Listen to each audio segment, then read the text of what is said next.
up, y'all? Kofi Kingston here, and I would love to have a drink with Wrestling on the Rocks, depending on what that drink is, preferably non-alcoholic, you know? How's it going? Celtic Warrior Shaman. Soda. I would love to have a drink with Wrestling on the Rocks. Maple syrup. Fella. I would never have a drink with Wrestling on the Rocks.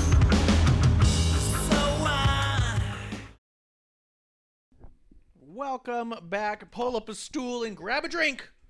You're here with us on episode 1 of Wrestling on the Rocks. Every episode is our first episode. Guys, I'm at Ref Marsh. Say hello. We're going to start with Clump. Hi there, my name's Crowder the Clump. How are y'all doing today? That's how he always sounds. It's so good. Kev, say what's up. What's up, guys? I'm Kevlar on the Rocks with an X. He never sounds. I don't have a know what he's permanent doing. How you guys stool, doing? so pull up. I have a stool sample. Ooh, pull it up. Yeah. That over there was producer lady, as disappointed and upset as ever. Oh, I had my mic off.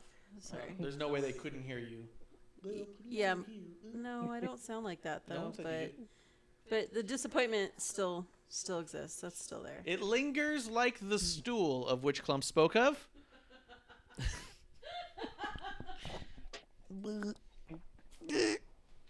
Oh, what's happening?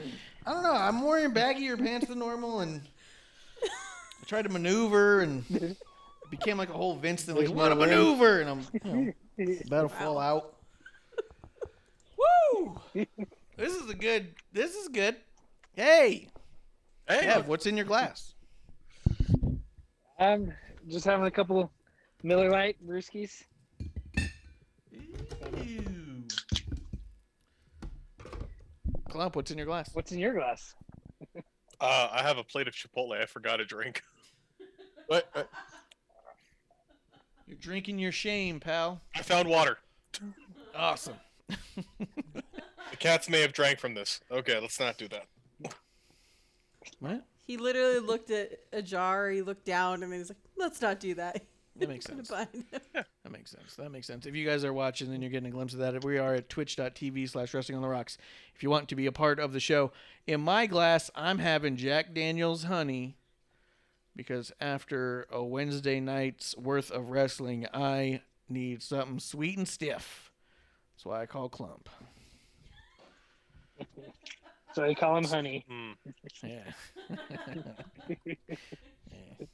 I feel offended and violated.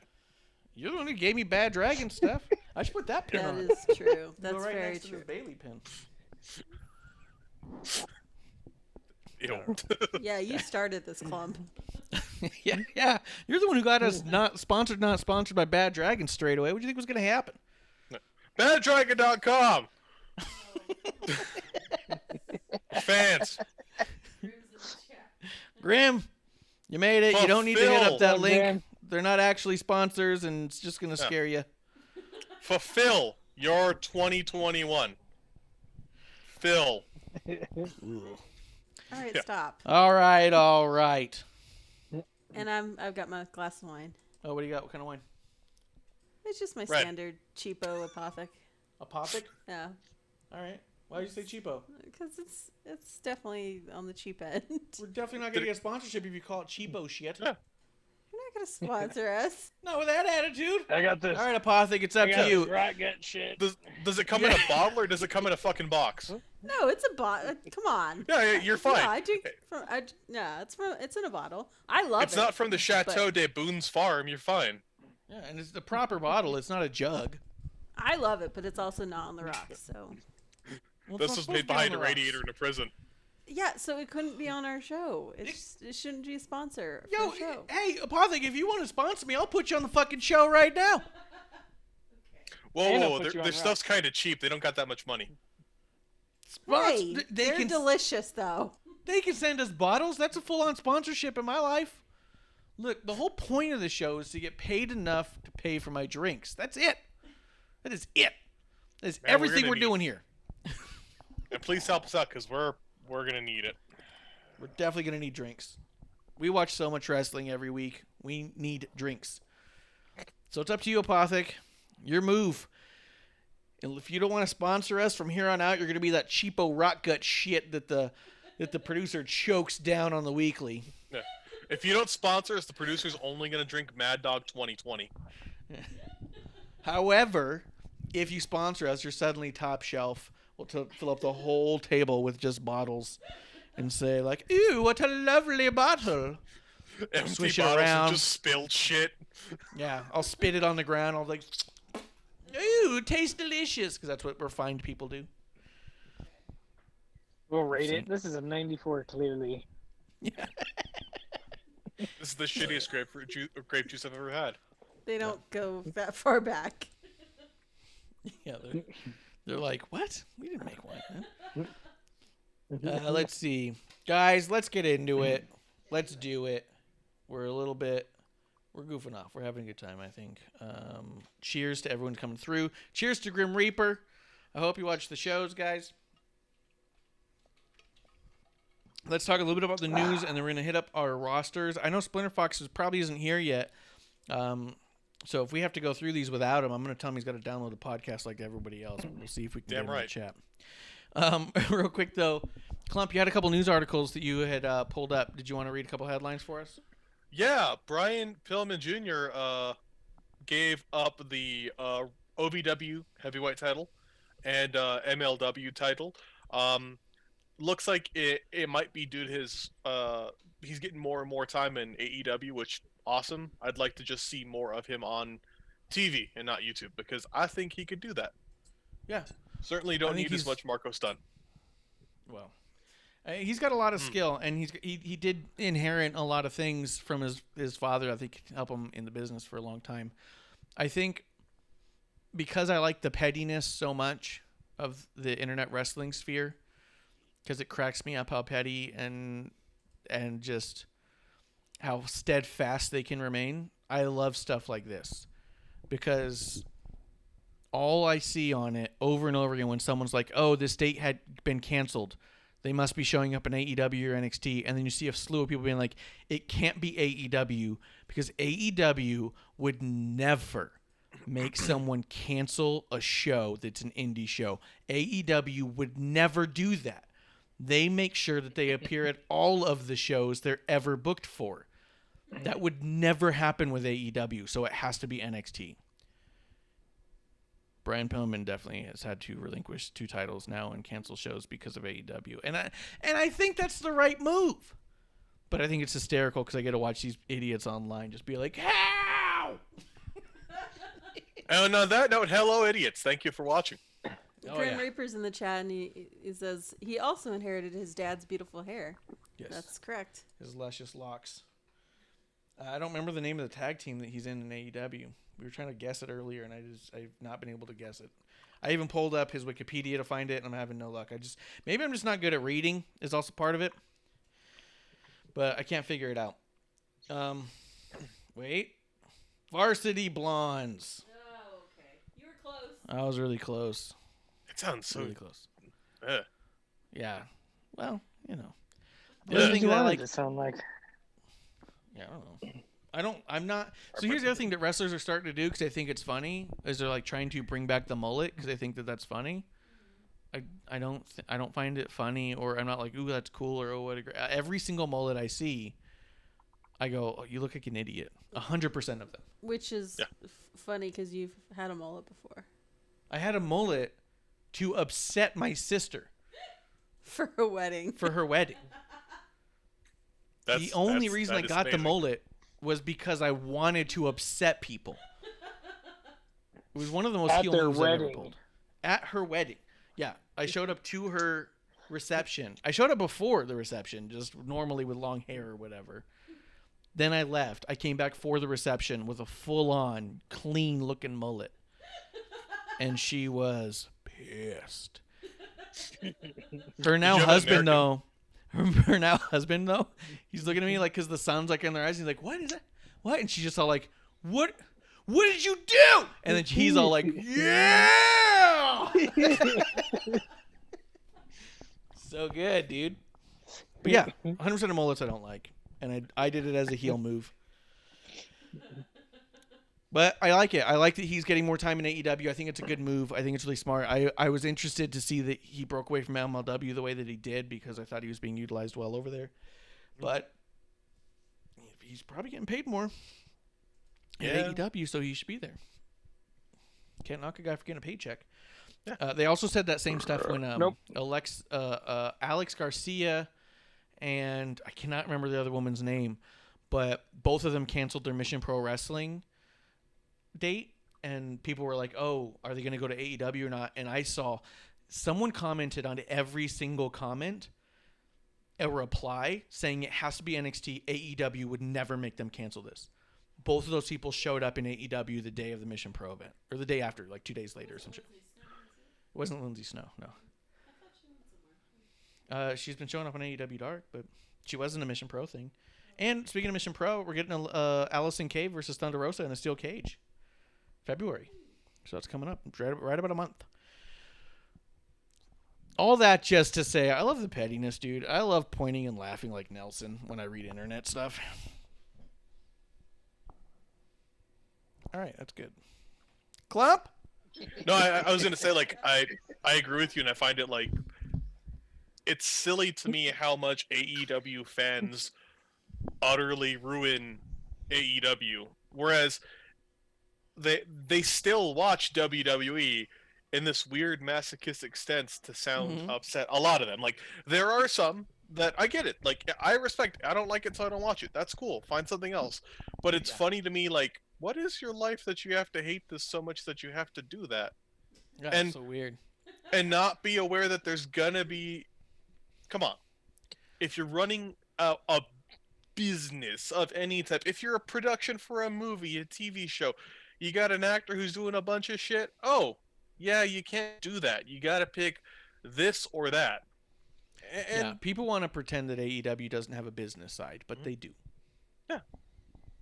I mean, it may be a fucking god-awful business side just based on certain things, but they do. Yeah, that's why they come out with shirts every week. They got new shirts on the ready. Man. I'm sorry, I'm on that mailing list, and it just Do you doesn't stop. do you watch that shirt company that occasionally has fights? Yeah, they fight about their shirts now. Although Cody's new shirt looks dope, dude. Cody's new shirt is clean. I like it.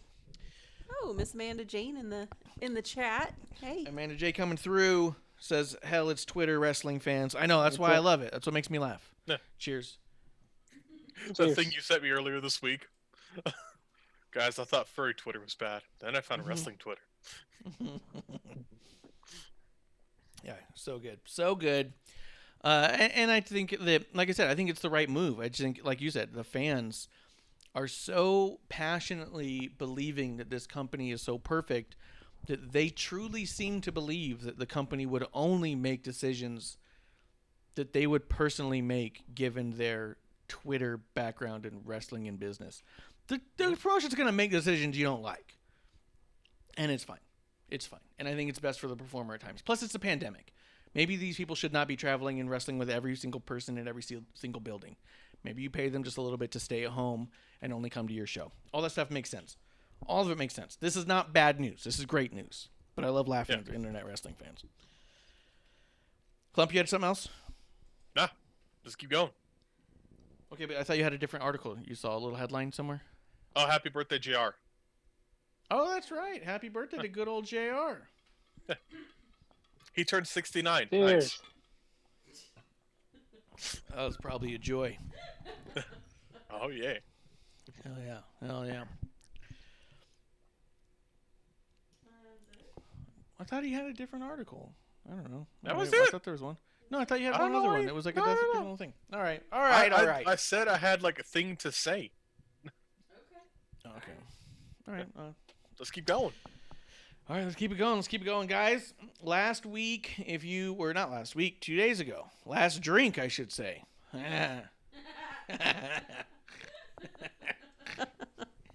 That's good. Okay. Get it? That was terrible.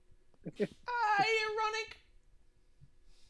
He's God, don't. no, Kevlar's never gonna be with you on that.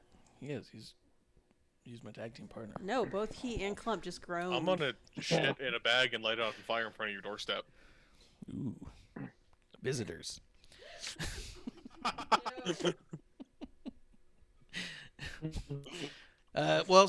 So last drink last Tuesday. This past couple days. So the last time we did a thing, last episode 1, previously episode 1. Previously on Wrestling on the Rocks. Yeah. So Splinter Fox was in the chat and he asked us a really good question. He said, "Hey guys, imagine this: you're starting your own promotion and you can only pick 2 wrestlers from each promotion out of the following: WWE, NXT, Impact, AEW, ROH, and NJPW.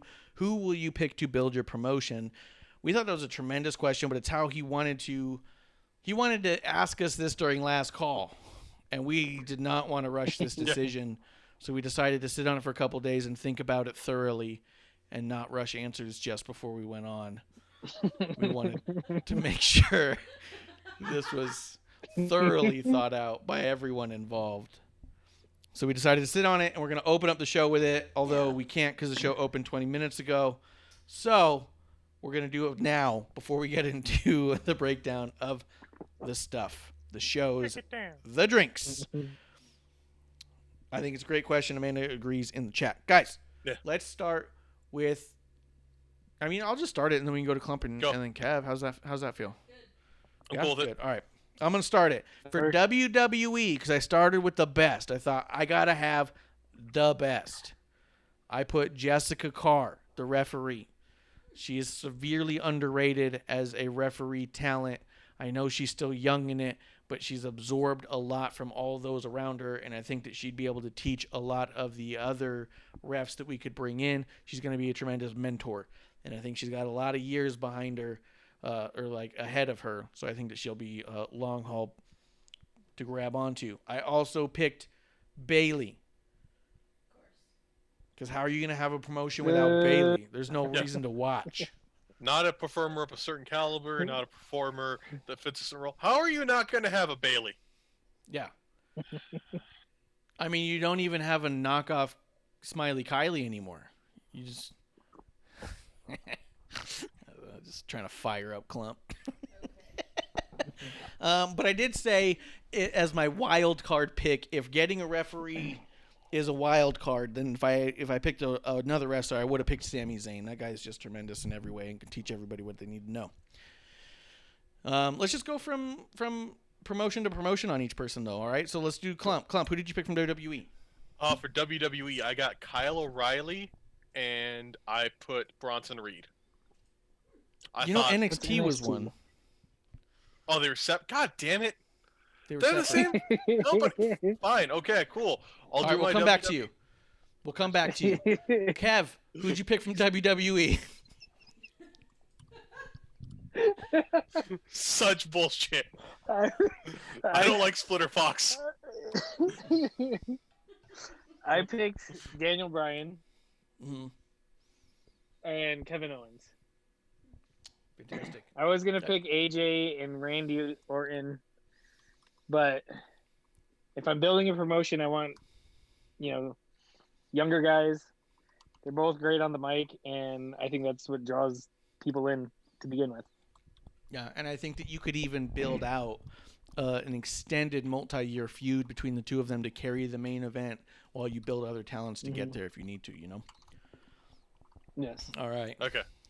Clump, who do you got from WWE? Matt Riddle, Bray Wyatt.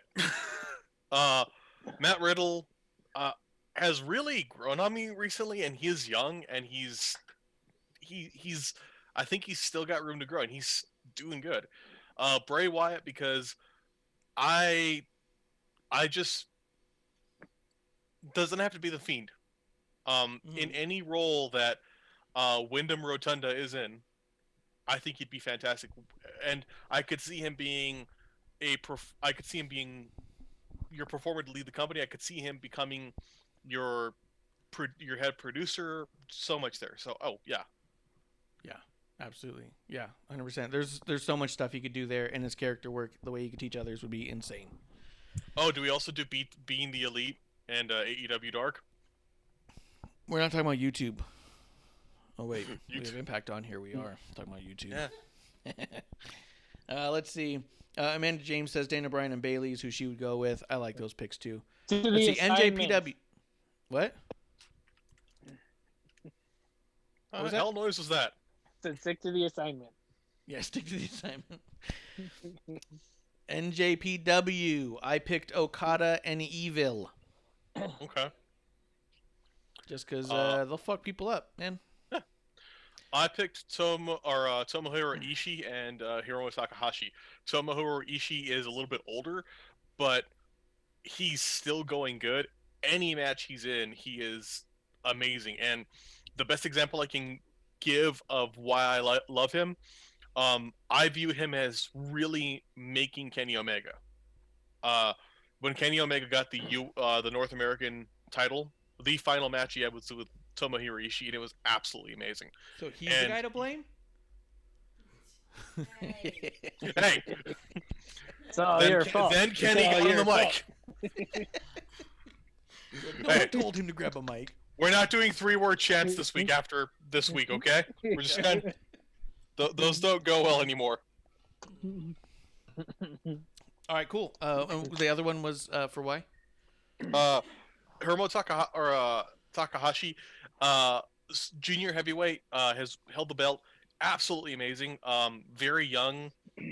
I don't see him getting into the heavyweight division, but I see him just becoming like a lead to the company. He's also just such a unique talent. Nice. No, love it. Love it. Kev, who did you have for NJPW? I had Kota Ibushi. I don't think that's what you said. And John Moxley, because I don't know much about NJPW. Hell yeah. And I'll tell you right now, watching Wrestle Kingdom this past weekend, because I did, I think my hot take about Moxley, his presentation, his music, the name of his moves, his logo, all of it, much better in NJPW. Yeah, he has an air of scariness. Yes. Yeah. What do they call him? The Death Rider or some shit? Mm-hmm. He's incredible in NJPW. Everything you see of him over there is like, fuck, this guy's a badass. And then good job at AEW. Yeah, and then in AEW, you're like, this guy's kind of a knockoff. It's weird. Like, he comes off like he's playing tough, where in NJPW, he comes off like he's actually a fucking mean dude. Yeah, I but love it. maybe Who's that that's dickhead ripping off John Moxley? Oh, it's John what? maybe that's the promotion in general. I mean, if they're not a parody company, if they're not doing, SNL skits and everyone's trying to make each other laugh, then maybe that actually does affect the characters. I mean, it could affect even just the surroundings of it. Like, if everything else I'm watching just feels like I'm meant to laugh, then when he comes out, it doesn't. It just maybe looks more exaggerated than it even is because it's just how it's presented. That could be. But at NJPW, dude, Moxley is fucking dope. So I think it's the best John Moxley. If you're going to pick John Moxley, that's the Moxley to pick. And I'll give Kota Ibushi's absolutely amazing.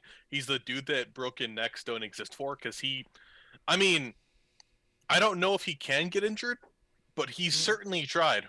Like, his neck bumps. Like, oh shit, you don't do that. Yeah, he's giving it his all.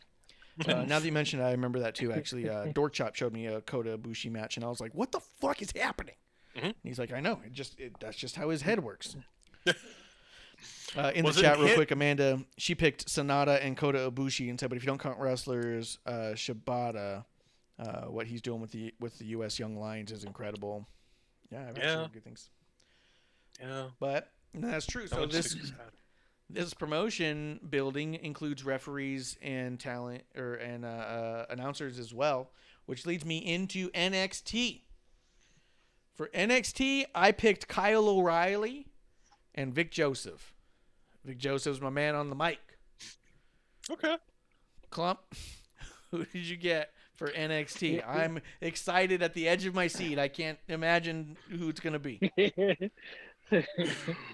Bronson Reed and William Regal. Awesome. Because I just want William Regal around. Yeah.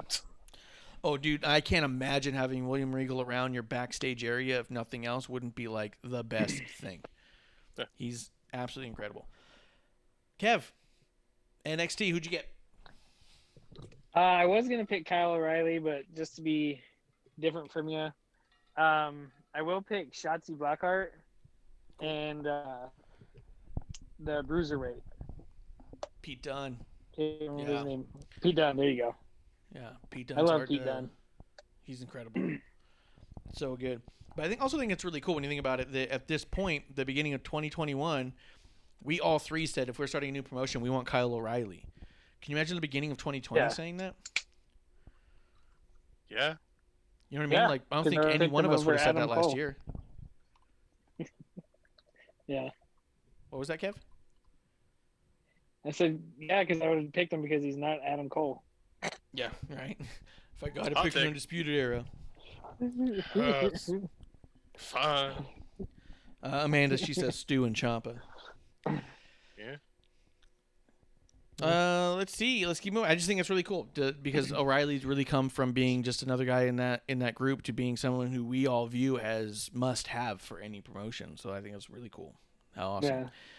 For Impact, I picked the Good Brothers and Chris Bay. Because I want some power on my fucking team. Clump, who do you got?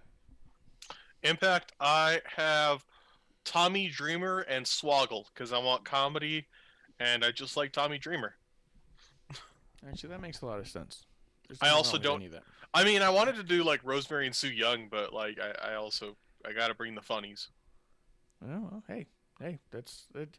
It's hard to argue. There's definitely every other promotion's making sure they got the funnies, so nothing wrong with that. Kev, who do you got for Impact?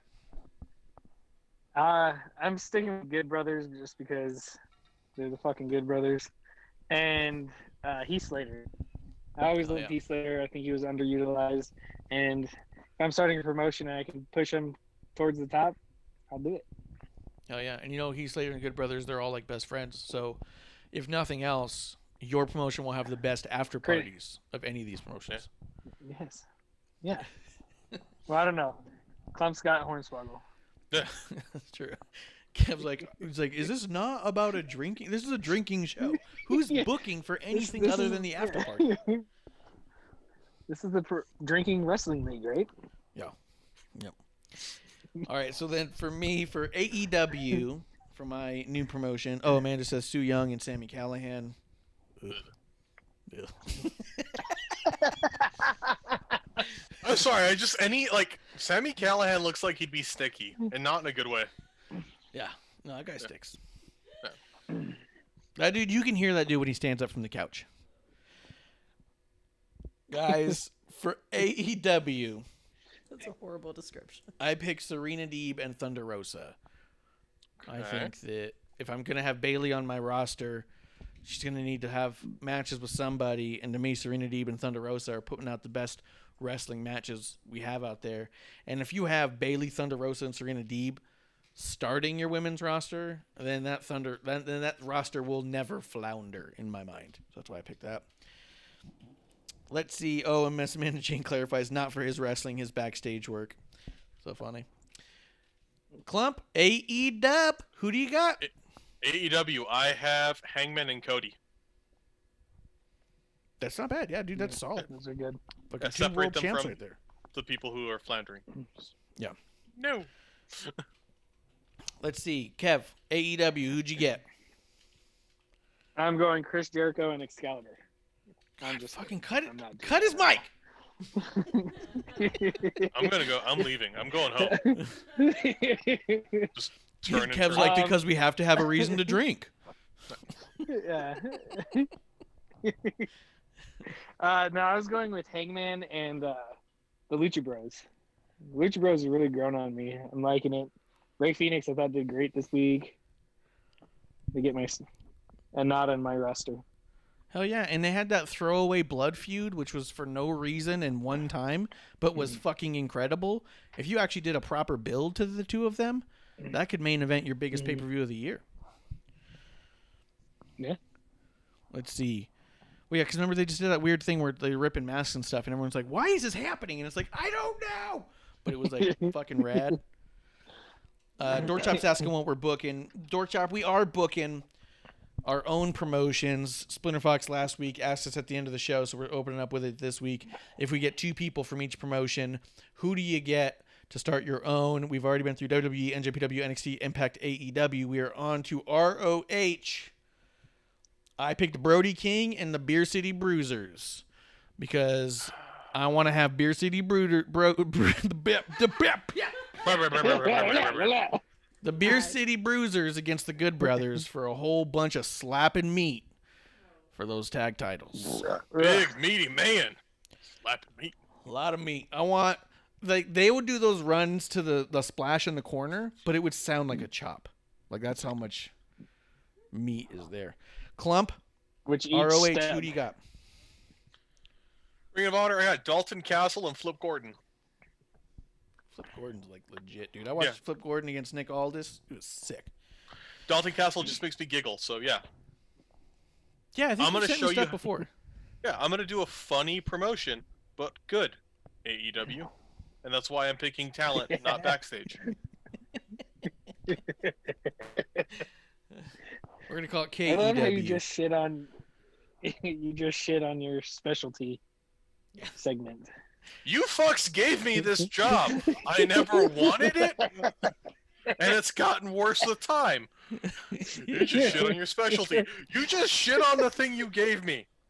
Yeah, can you imagine like you get a job at a place and like you're supposed to be like the waiter or something, and they're all like, "All right, dude, we got you on fry cook." You're like, "I did not apply for that." It's like it's just where we have you. Tomorrow it's plumbing.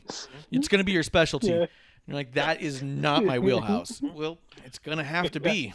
And then years later, it's like, Go. you've been really going hard with the plumbing and stuff. You're like, I didn't want to. Yeah.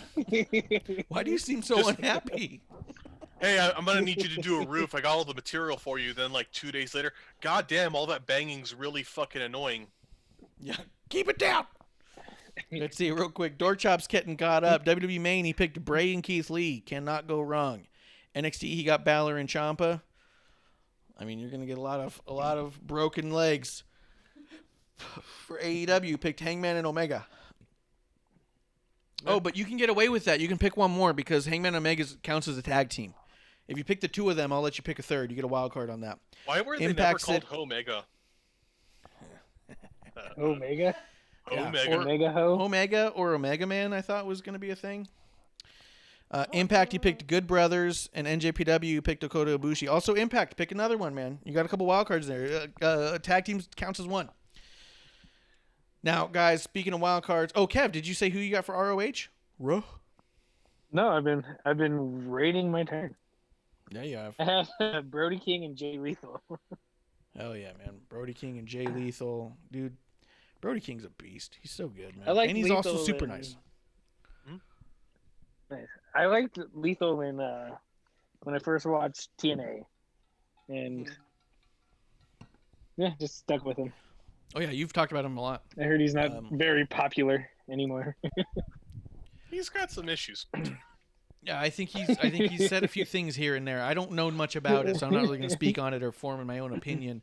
But as far as wrestling goes, I have heard positive things about that. Amanda is asking Clump, if you're trying to go for funny, why didn't you pick Colt?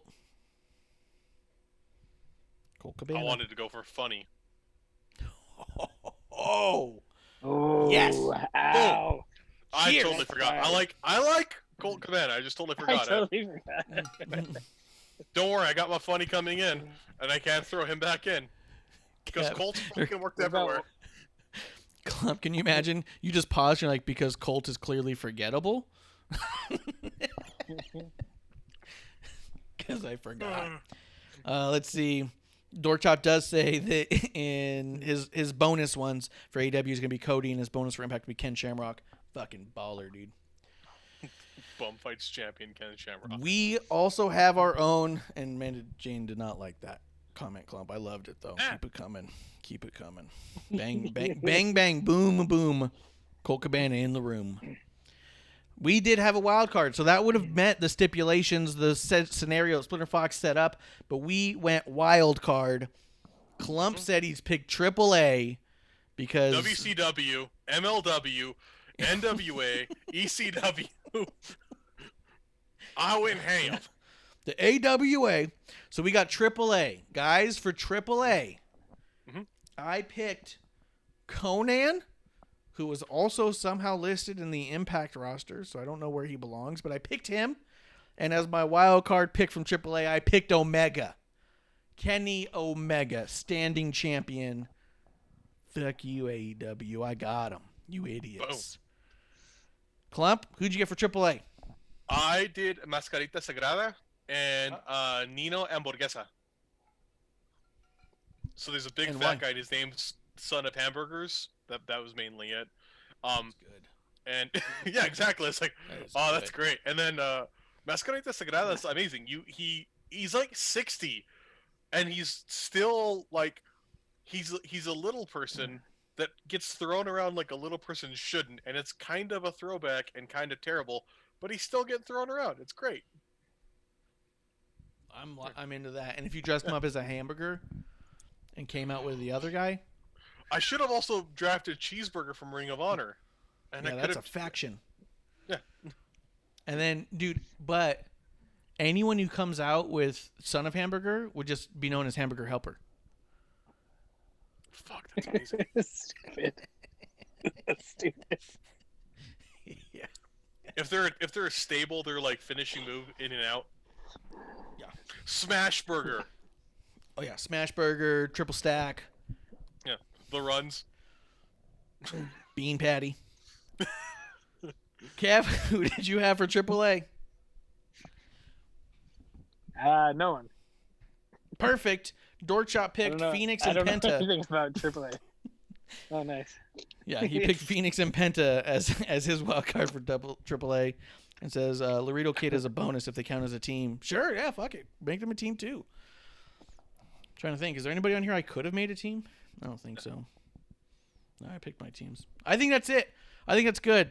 Whoa! Kev, MLW, Hammerstone, Jacob Fatu, WCW, Disco Inferno, and Norman Smiley with Ralphus, ECW, New Jack twice, because you ain't mixing anyone with New Jack, no one's coming with NWA, New Jack. yeah, Trevor Murdoch, and Serena Deeb. Wow, there's a lot of crossovers. Love it. I'm telling you. I think this is good. They're asking if Ray Horace is in AAA. None of us here would know that. Clump might. Is Ray Horace in AAA? I don't watch AAA. All right. Well, he just reads about it. Guys, let's get into the show. See, that's exactly why I did it. Just like, fuck you all. Yeah, hell yeah. I think it's good. No, and I totally agree with your MLW one. I mean, Hammerstone's a fucking. I don't understand how Hammerstone's not been scooped up by somebody. It just doesn't make sense to me. But whatever. It is what it is, I suppose. Dorkchop says Glacier and Bobby Heenan for his WCW. That's a good call. Dick move, man. No Guys, let's get into Shockmaster the love? shows. Let's get into the shows. AEW Dynamite. I'm going to say I think that the political news was taking a front seat in most households. Both shows had rather low viewership. It was below 700,000 on both of them. I know we don't really dig in deep on the ratings or anything, so we're not gonna. But just noting that, just because, I mean, I don't like, just if you look at pure content wise, I wouldn't understand how either of these shows would have a significant drop than previous weeks, just based off of the content of it alone. So I do think Which that the world makes sense. news had a lot. Yeah. Like, we should not have been watching wrestling yesterday. There's a good chance that we should have been paying more attention to other things, but I live my life how I want to live it, and I watch wrestling because I don't watch the news. And that's why you're a wrestling journalist. Yes, that's what made me a wrestling journalist. That's what makes me so good at guessing everything without context. Guys, I do think that both shows were pretty decent. I thought the NXT put on a fucking pay-per-view out of nowhere. You know what I mean? They said it was going to be a special show, but I was not expecting what we got. AEW also claimed to be a special show, but I think it really was another Dynamite. And I'm not saying that to be a dick, but it didn't feel special by any means, and nothing on it felt overly special or couldn't believe they gave this away kind of a deal. It felt like just another Dynamite. Let's see. Dorkchop is saying he's going to go, but he did want to say AEW overall thoughts. He said pretty good. Snoop Dogg was totally wasted, and the fucking Bullet Club. but was just a weekly show. Yeah, a weekly show.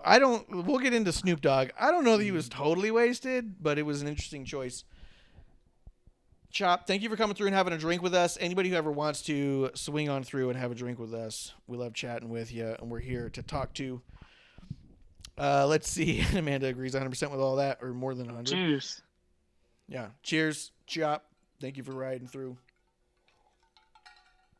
Let's get into it. Let's see. It opened up with Young Bucks and SCU versus the Hybrid and the Acclaimed. Again, that rapping went on too long. I don't think the guys aren't talented in that regard, but I do think that they're given too much time to do too much of that.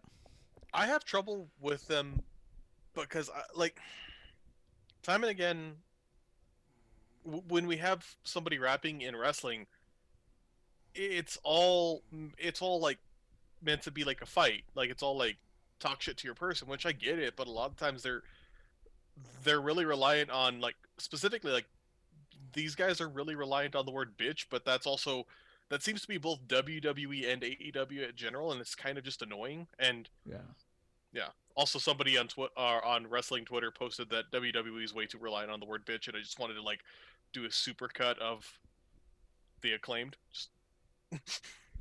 I'll tell you the difference is that AEW puts in as much cursing as it possibly can, but WWE just seems to think that bitch is the one. That's the one. When you get to the point where someone says bitch, they do, I think, invest too much in the single word bitch. Yes. But I do think that the problem with AEW is they're like, how many times can we say piss? we got a Costco package of the word bitch, and we got to get through it. Yeah. I don't want to run out. But AEW definitely feels like they got the episode with South Park where they're ticking on the bottom with the word shit. How many times can we say it? Like, Kev, what'd you think? Of this match or AEW in general? Yeah, sure. Life. Whatever, man. Yeah, sure. Yeah. All right, so on to NXT. Yeah. No, I thought, this match was decent, nothing special. Everything else was just, it was there. Like I said, I liked the main event. It was good. Snoop Dogg, I liked it. But yeah, for the rapping, like, I like it. I like to see people freestyle, and like, I like lyricists, not just songs. Yeah. So hearing people freestyle, I could enjoy it. Probably wasn't so much a freestyle, but it's whatever. Yeah. And yeah, I mean, I could take it or leave it at this point. Yeah, I wasn't overly impressed by the match in and of itself. It was what it was. But did you guys see the Chuck Taylor and Miro thing, the backstage segment? Yeah, that was weird. Chuck Taylor said the best thing ever, the most poignant thing ever. Go ahead. So we could just get this over with. Like, he goes, yeah. Did he, like, yeah. Like, yep, that's how I feel about this show. Yeah, I felt like a lot of people, especially even during that promo, also agreed with Chuck at that point. They were also like, just end this segment now. Show maybe, but definitely people were like out of that segment by that point. Them trying to make Miro want to make Chuck his young boy. I thought that they were doing. It was really confusing the way they were portraying that at first. I do think that was the one time Jericho was useful on commentary, was that he broke down what a young boy is and why that would be relevant, or why somebody would want to fight against becoming that. Other than that, let's talk about Jericho. I will say real quick. Go ahead. I was just gonna say with Jericho, there was one other point he made on commentary that I thought was in the main event or after the main event. But other than that, I can take Jericho without the commentary, or without him being on commentary. Yeah.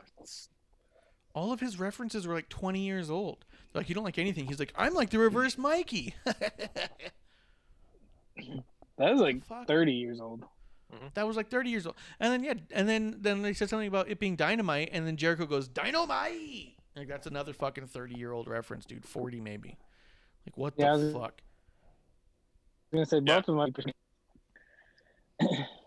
What was that? Like, I was just saying both of those references might be pushing 40 years old. It's between 30 and 40. Those references wake up and their knees creak. Yeah, 100%. Dude, and he didn't make anything topical on there. It was just so weird. Amanda says in the chat that she thinks that the claims should be used on their Twitter, on their internet. They should be doing those raps as like little videos and putting them out before the show, but not necessarily on the show. I think that's actually probably true. Probably better, to be honest. But I wanted to ask you guys your opinion on Jericho in a less shitty way than we normally go about it. I wanted to ask, because it's easy to shit on him for a number of reasons. He gives us a vast amount. But I think that how I felt by the time the show was really going, I feel like AEW has outgrown Jericho. I feel like he no longer has anything to provide the company. Beating him doesn't put someone over. We've seen that happen. Someone beating Jericho doesn't launch into the main event status or anything. He only loses to people who are kind of already at the status that they'll be at if they did beat him, if they would otherwise wouldn't have been. You know what I mean? He doesn't really have any control over his stable, which... Right? Yeah. His stable seems to be just kind of stale in there in a parody group, and that's not putting over anybody. No one's a bigger star now than they were when Inner Circle first got together. Also, losing to Jericho isn't making anyone seem like a bigger star. I don't think he has enough star power to give anyone that rub anymore. I think that in a really positive way, AEW has outgrown Jericho's usefulness. He doesn't provide anything on commentary. Beating him means nothing, and losing to him doesn't make anybody better. That's maybe why they keep putting him on commentary. Maybe he's transitioning into being the AEW Jerry Lawler. He probably thinks that. In their eyes. Yeah, he probably... Yeah. Everyone thinks that. Yeah. I mean, honestly, it I makes wasn't me comparing the two. I was just... I was thinking, what's going on with him in the ring? And maybe, I mean, the dude doesn't look in great shape. And I'm not saying this to be a shithead to him, about his body image or body shaming. I'm a big dude, but that was a big explosion. What? Do you mind if I let you guys go for a second? I legit heard an explosion. Yeah, just go ahead and click that link when you want to come back, or if you want to put us on pause. I'll be right back. Yeah. Yeah.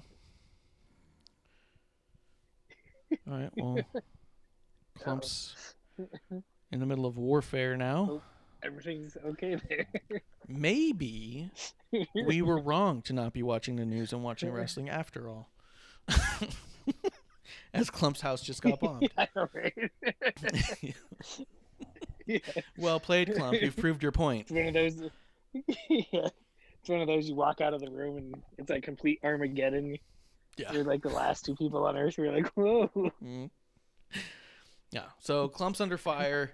We've lost him for now. Hopefully he comes back. Hopefully he's not losing too much of his property there. Kev, anything else you want to say about that? Amanda says in the chat that they get more value out of Sting and that Snow than Jericho right now, and Jericho is so bad on commentary with the yelling.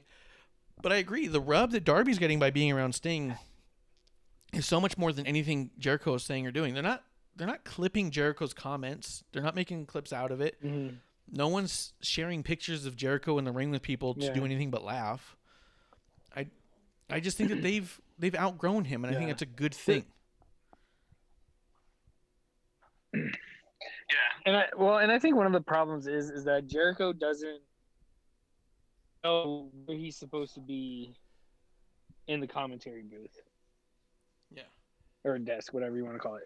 Because there's times where he's sitting there and he's like super face and super heel and stuff like that, and it's fine as a commentary a little bit, but he's like jumping back and forth, like the whole Snoop Dogg thing. I hate that guy, and then he comes over here and then, hey, what's up, Snoop? Hey, and Snoop went to the desk and then he walks away. I still hate that guy. I was like, what are you doing? Yeah, he doesn't know what he's up to. Yeah, Not at all. after Snoop landed that wonderful dog splash, it was great. Actually, Sasha said on Twitter it's called the Snoopy Splash.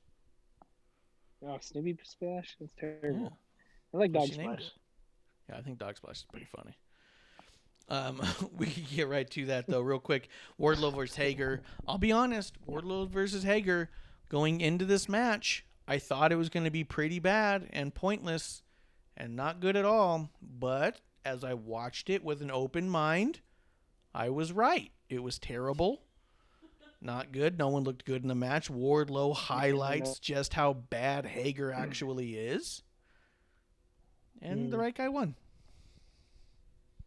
Yeah, I was actually surprised that Wardlow got the win. I thought they were going to give it to Hager, and like you said, the right guy won. Yeah. The second Wardlow walked out there after Hager did, you're like, God, Wardlow really makes Hager look dumpy. Like, Wardlow just looks like Yeah, a goddamn little star. bit. Yeah. I mean, it was a decent match. It probably was okay. I just wasn't. I wasn't impressed by most Hager. Truthfully, I thought it was a decent match as well. Like, I didn't think it was terrible. You know, it wasn't great. I thought Wardlow looked, pretty good. But it's one of those where it wasn't, like, terrible bottom of the barrel, but it definitely wasn't the cream of the crop. Yeah. Yeah. And I do think Wardlow winning is the right move. He's got to. They got to do something with him. Yeah. That dude's got too much of a future for them to just be letting him stand around and do nothing. Speaking of standing around and do nothing, go ahead. Well, real quick, too, then MJF goes in the back. I know it's down the show a little bit, but MJF goes in the back, and Hager's over there pissed off, and then it was like, hey, I was going to clock you one when you came in, but thanks for checking up on me, but get out of here. But it was that was weird. Yeah, I was like, that did not have to be there. Yeah. It did not. It didn't. I mean, everything they're doing with MJF right now has been pretty bad. I don't know what they're doing with him. They did also do a backstage segment with Matt Hardy, Snoop Dogg, and Private Party. Snoop Dogg literally just stood there and nodded the whole time and then left at the end of it. It didn't make any fucking sense for him to be there. And Matt Hardy is like trying to do a contract with Private Party and takes a cheap shot where he goes, oh, yeah, you can do cameo in Twitch. I'm not a monster. And you're like, dude, you're an idiot is what you are. Fucking relax with that. Yeah, I'm getting really exhausted of these shots, only because it's not brand new anymore. We're at what, almost a 2, no, it's over a year point, and I'm more interested in what they have to offer rather than their complaints about where they've been before or how they're going to do something different. Like just do it, and then let me see if I'm into it. Yeah, I think the cheap pot shots, they were tired 6 months ago, and now Matt Hardy's just making sure he's getting them in, and it's like, there's just no fucking point, especially after everything that the wrestling community's been through this past year. If there was any time to just stop fucking with each other and just say we're just gonna focus on ourselves right now, like, now's the time. Like, but it's not Matt Hardy's fault. Why not? It's Sammy Guevara's fault for giving Matt Hardy all those concussions.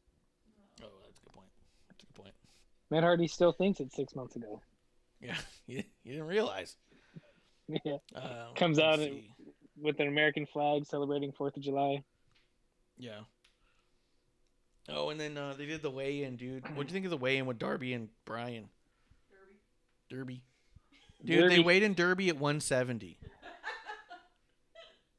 Dude, they gave him a few pounds. I'm glad at least a few pounds. Yeah, like, good for him. Dude, because Rey Mysterio's 170. Yeah. And Finn Balor's like 175. No. Yeah. And you're going to tell me Darby Allin over there is like the same? Like, no, you put the three of them next to each other, no one's being like, it's about the same weight across the board. Yeah. Especially with the, ring gear with Darby, where he wears those, like, tights. Yeah. The dude's got toothpicks as legs. Yeah, it really highlights that. But, I mean, the weigh-in was okay. I like the idea of it. Using a scale. Yeah, it was all right. I wish Taz would just shut the fuck up. Yeah. Like, he doesn't need to be there. He brought nothing to the table in that one at all. Yeah, he was just Yeah. annoying in it. And then, Although Amanda says with Taz Sting and his thin everything. shaming was hilarious. That was the only good part when he was like, "Oh yeah, but look at him. He's got all his clothes on and Yeah. boots and whatever." I thought that was funny. But before then, like, "Oh, why does my guy have to go first? Oh, because he's a challenger. Fine." You just wasted 30 seconds of airtime for that. Thanks. Yeah, you just love hearing yourself talk. You just want to talk. Yeah. And I get it. I mean, that's why we have a podcast. But Yeah. I think that this Sting gimmick something's got to happen. Yeah. I mean, and the proof's in the pudding too. Like, Sting has not popped a single rating since he's showed up. He hasn't improved the ratings at all, and they announce him every week because everyone knows what it is now. He stands out there, he shows a bunch of sexual tension or something weird with him and Darby, and they stare at all of the mean heels, and then that's it. Yeah. They get awkward some more, or they did this time. They did what? Like they got, they got like awkwardly close. They were like almost nose to nose for no reason. I thought they were gonna do like those what are you Eskimo doing? kisses, butterfly kisses, whatever they call them, where you rub noses. And yeah, I think they're both. It's called both of them. Yeah. But the other thing I didn't like is that they keep talking, or they mentioned the TNT belt. Oh, the new TNT belt. This, that, the other one, to Brody Lee's son and stuff, and they didn't show the fucking belt. They didn't. Darby did the worst. Yeah, Darby did the worst. Like presentation of the brand new belt ever. Like, it would He have been literally cool if it was, walked like, out holding it behind his back. Yeah, and then just set it down, like just like dropped it, like But like put it on like WWE does all the pedestals and stuff like that, and at times it's okay, and at times it's stupid. Because at times I'm like, you don't need to do that. But when you're debuting a brand new belt, like that's a perfect time to do it. And if they don't want to be WWE and put on a pedestal, at least have Shivani handing it to Darby with a close-up of the belt. Yeah. Like a presentation of it. They did a bigger Darby just reveal for has the it FTW belt. Yeah. Darby just, like you said, has it behind his back, throws it on the thing. The whole time I'm watching, trying to look at this belt that I can't see. And then, then Sting comes out and the segment's over and you don't see the fucking belt. Yeah. You don't see it. You don't see it at all. Amanda does say the only good thing was the fashion of Hobbs and Starks. And I will say about the grouping we had earlier, if I wasn't picking Serena and Thunder Rosa to build a women's division with Bayley in my fake promotion, I was going to pick Ricky Starks. But I'd also realized that I didn't have any women for Bayley to mentor or wrestle with, and I didn't see where that was going to go for me long term. So it's the only reason I had to drop Ricky. He's going to be my first agent I sign once the promotion's up and running. You know what I mean? Once we're hiring again in my fake promotion. And then she says, reverse AEW. Yeah, the reverse AEW. Yeah. And then she says Darby's not a good champion, but to be fair, it's just a different leather color. And that's true, too. It was incredibly underwhelming when we finally did see pictures of it. It's just the regular title, but with a black strap instead of a red strap. So, I mean, granted, I talked about it before that we also thought it would look better with a black strap, that the red was just an ugly red. Same ugly red the Universal title was using that I had never liked. I didn't like it. I didn't like the red at all. No, I'll say that... it. Yeah, no one liked it. Yeah. I'll say that it looks better with the black strap to me, but I'm not like overwhelmed with this incredible new beauty of a belt. It's nice. It's fine. I don't hate it like I used to with the red, where I was like, this is fucking ugly. It feels less ugly, but it doesn't feel like impressive. Some people are talking about like, oh my God. Think... like, what? Yeah, people were losing. Like when we were kids and we lost our shit that the Warrior. Like when we were kids, we lost our shit when Warrior came out with the white IC title. Yeah, it's like, oh my God, that's amazing. It's the same. It's everything. But the one thing with the black, it's everything that we needed. But the one thing with the black strap is it makes the centerpiece pop out a lot better. Way better. The red too. And even like I wanted to compare the two because the first time I saw the belt was when you sent it or texted it to me like an hour before the show. But to me the centerpiece looked a little sparklier, if that's even a word or whatever. Yeah, it might just look newer. It might just be shinier. But yeah. I mean, I haven't seen it side by side, but it looks pretty identical. What do you think about it appearing so immediately?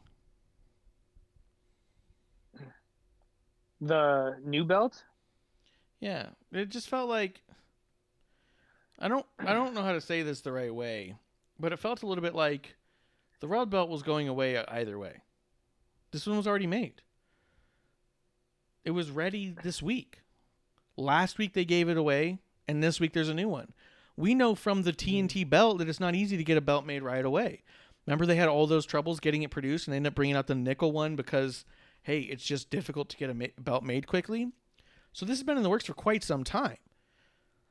So it felt a little like, what? When I saw it appear already, because it felt like they made this big to-do of we're going to retire the red title because of Brody, and we're going to gift it to his son because of Brody. And even at the time, I thought, that's a really nice gesture. I think that's really cool for the kid and everything. I was like, I don't know if I equate the TNT title with Brody necessarily. He wasn't the longest reigning. He wasn't the first. He wasn't... He was just one of the champions. It didn't define his character at that point. So I was like, it's a little weird, but, it's still really nice. It was the one title he held here. That's cool. But then the next week to already have one, it's like, wait, you were getting rid of it. Like, it furthered my personal opinion that I wished that they had given the title to the kid backstage, and then we had seen backstage footage later, like we did with the New Year's stuff and with the promo stuff, all the stuff that's showed up on the internet. I've loved it, and it's actually made me feel really good about the way that they're handling everything. Where I may have had some reservations about some of the use before, just because of some personal things, but just seeing the way that everyone's interacting with the kid, I thought was cool. But it just seems weird. Amanda asked, maybe they had both to begin with. Maybe he was told to kind of hide it with holding it behind his back. But I think if they had both to begin with, I mean, it wouldn't make sense to me, just because the way they really leaned into it, the way they had the nickel one out. I don't know. It just seems a little weird. Even if they... Yeah, but even if they had both, I think it would have been cooler if, when Brody won it, if all of a sudden he had a black strap and was like, hey, this is for the Dark Order. This is Dark Order, my TNT battle. Like, cool. Yeah. Dope. What did I say? Dark battle? No, you're right. Dark Order. 100%. Okay. Oh, that'd been great. Yeah, but I don't know. And maybe it wasn't that they had it already made, but hey, we have a week. We already have the plates, and maybe that's what they were referring to, is the plates being made. I don't know. You think it just had spare plates? I don't know, man. It just feels weird. It felt a little bit like you found out someone gave you a re-gift. Yeah. You know what I mean? Like, it felt like you're like, oh, this is so great. This is so great. And then, like, you look at it and you're like, wait, is this a tag that says your name on it? Oh, yeah, my sister got me that last week. I just don't want it. And then you take the tag off. But see, I would think they would have to have spare plates, or even spare titles with red straps. And, in case the other one breaks somehow, a plate falls off right before the show. Here, take this one. Yes, they should have multiples, I mean? but they even said when that one was made that they didn't. Yeah, well, and truthfully, it's evident when Jericho lost the title. Yes. Yeah, they said they didn't have spares then. But even then, maybe that prompted them to make spares. It's possible they have spares now. And you're right, they may have just re-leathered it to say, like, maybe they wanted to see what it would look like. And Amanda says maybe they had both because they couldn't decide if it was better in black or red. And maybe that's true. Maybe they were making a red one just to see. And then with everything happening the way that happened, they said, no, forget it. Let's just do this. Let's just retire the red one. We'll associate it with Brody, and we'll just move forward with the black one. We're not going to discuss it anymore. I mean, I could see that. It just came off a little weird to me. It just felt fast. And like I said, to me it felt more like a weird kind of like re-gift situation where it's like, well, here's where we're at. Clump? But go ahead, Kev. I was gonna say, but at the same time, they knew Brody did for this. So they could have been that's planning true. it weeks ahead because they knew Brody's condition. That's a good point. They knew months out, so yeah, that's true. That's Mm. true. That's a great call. I appreciate that a lot. That makes you feel better. Clump, I was just saying that the fact that they had the new title already just felt a little weird to me because I was like, you made a big deal about retiring the red one for Brody and giving it to his son, but you already had this other one. Like it felt weird to me timing wise. But Kev makes a great point. They knew a while out, and maybe the second they knew, they're like, let's do this thing. Let's make this happen because of what they knew. Clump? Yo. What's going on over there, dude? You under fire? I don't know. Like, I was about to say something, and like the loudest fucking fire. Like, I thought you guys heard it too, just like boom, and I was like, what the fuck? And we got some asshole living next to us who like they've been setting off fireworks since the 20th every night, and with our 2 dogs. I mean, every night they're getting scared. So like, it's like, oh shit, I gotta go get them because they're gonna get really freaked out. So Yeah. you know, like, but my neighbors wanted to tell you guys like happy 7th of January at 6:50 p.m. I want to make sure I pass the message along. Hell yeah. Cheers! I'll drink to that. Yeah, cheers. I'll drink to that.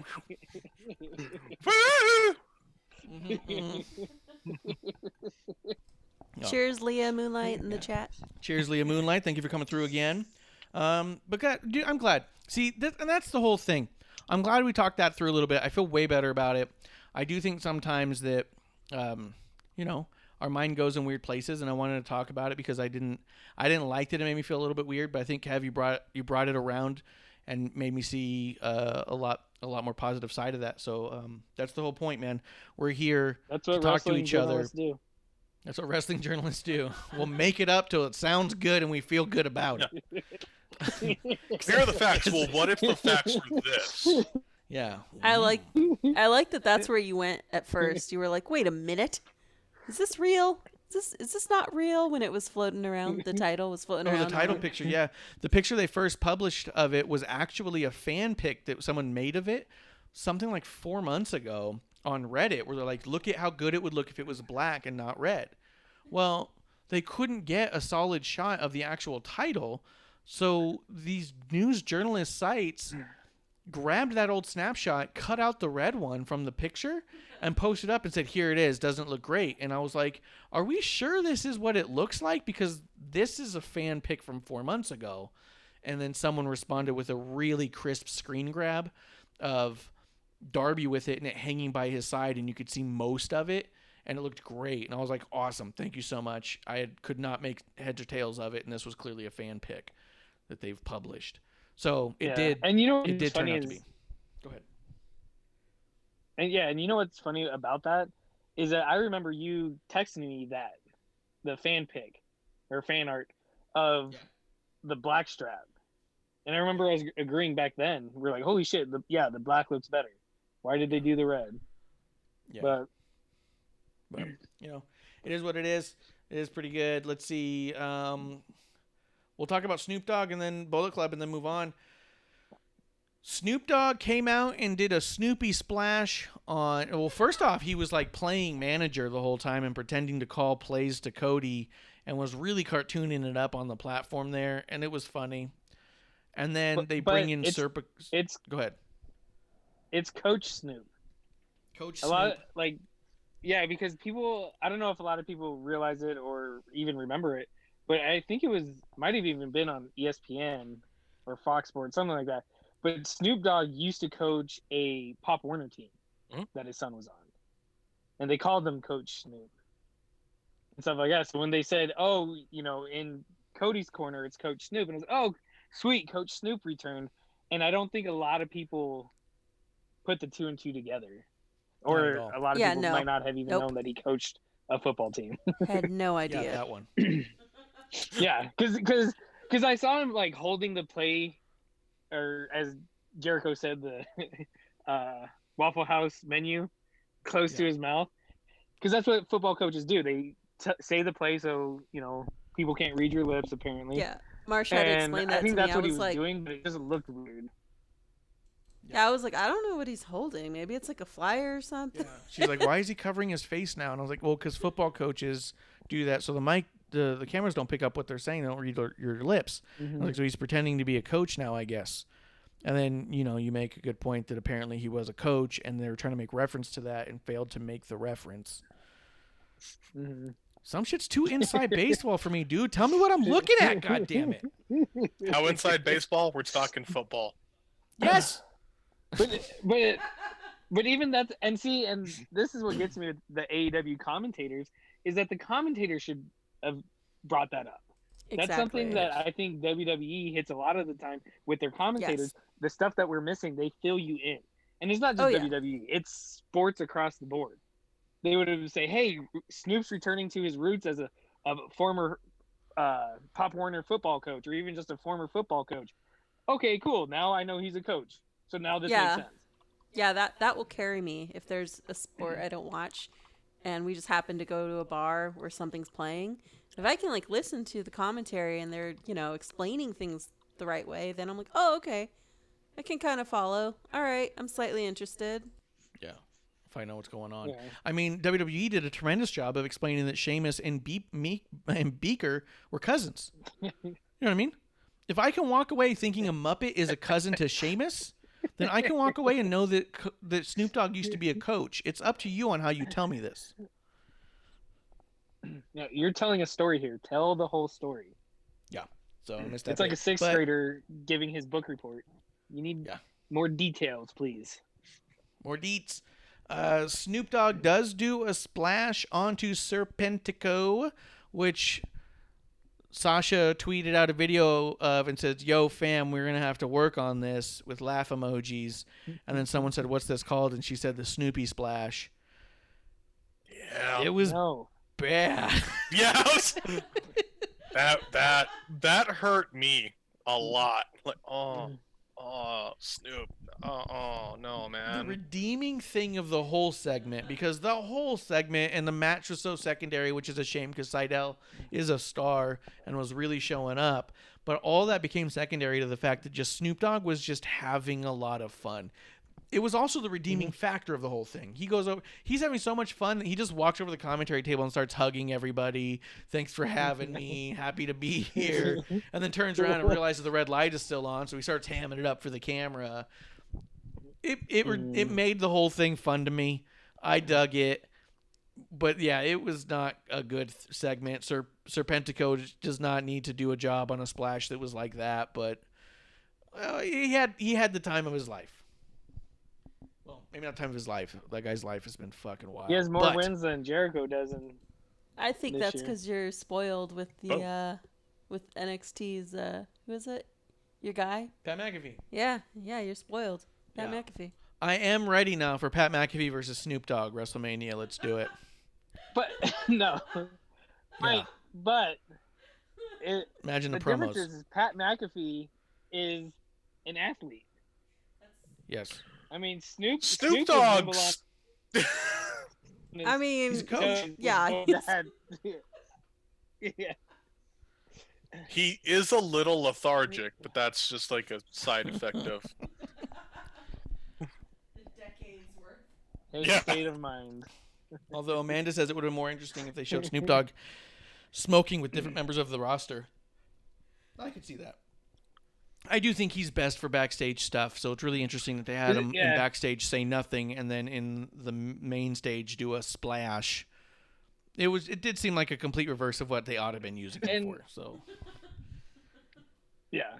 But see, the other thing is I'm cool that he got a spot. Like Snoop Dogg, he's Snoop Dogg. Like if he says, "Hey, I want to do that," no one in AEW is going to tell him no. But though they should. And they should have, but you could tell it was in practice. But Let's The mulligan other thing this. yeah, but the other thing is, Yeah. like Mark said, is Cody and Matt Sydal had a great match. I thought they both did great. Like it was like, holy shit, like this was a good match, and it is all overshadowed by Snoop Dogg.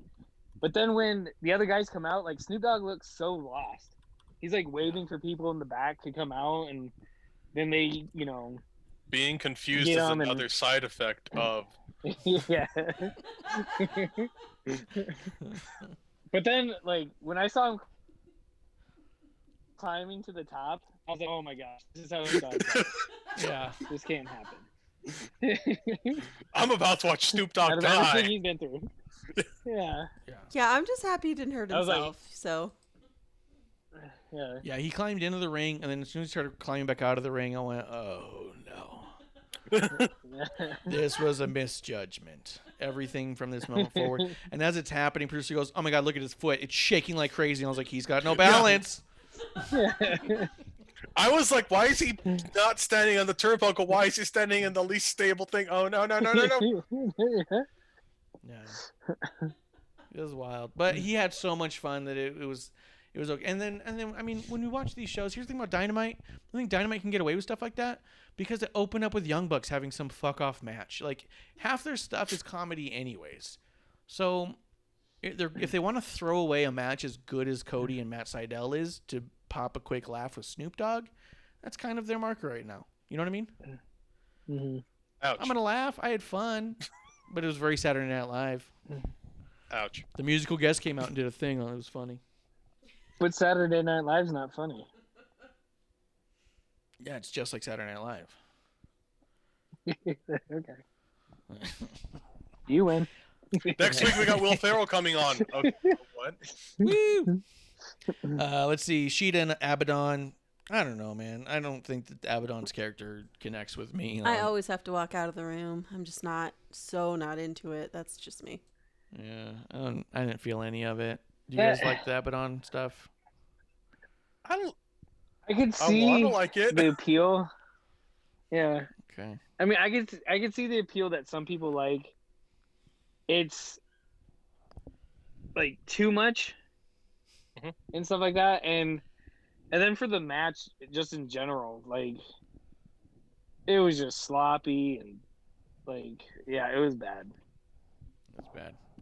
It's bad. I don't understand how people can say Abaddon is a great character and truly works, but also the same people will shit on The Fiend for one, and secondly, they'll shit on things like Duke the Dumpster Drosy, who was just a garbage man wrestling. There was nothing crazy about that gimmick. He just was a dude who came out in a jumpsuit and a garbage can and wrestled a wrestling match.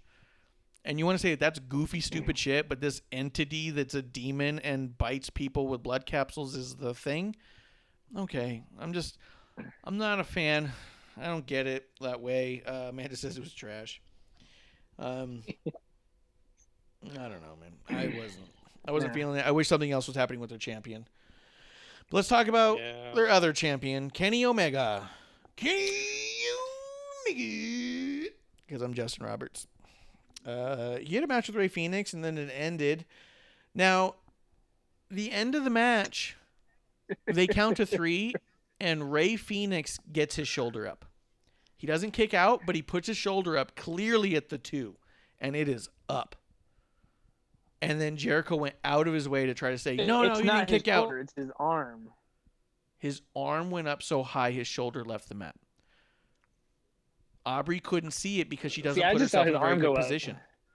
Dude, watch it back. His shoulder is up. It is up. It is not even a little bit. He puts his arm up, and then he moves his arm over a little bit where his shoulder pops up off the mat. She's not in position. She can't see it. She never is. She doesn't look for that thing. She's just counting based off what they're telling her to count or not. She doesn't actually look for anything. None of the finishes are real. She doesn't see it come up. She counts to 3, and then to go, oh, yeah, no, he never would have kicked out. He didn't kick out. That still never happened. But they replayed it like twice, and you're like, no, that shoulder's definitely up.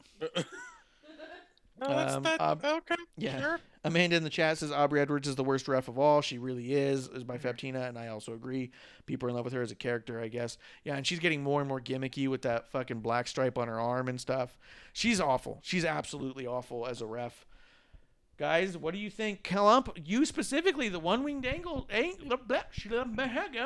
one-winged angle? The one-winged angle! Yes. Damn, I hurt myself on that. That was awesome. Yeah.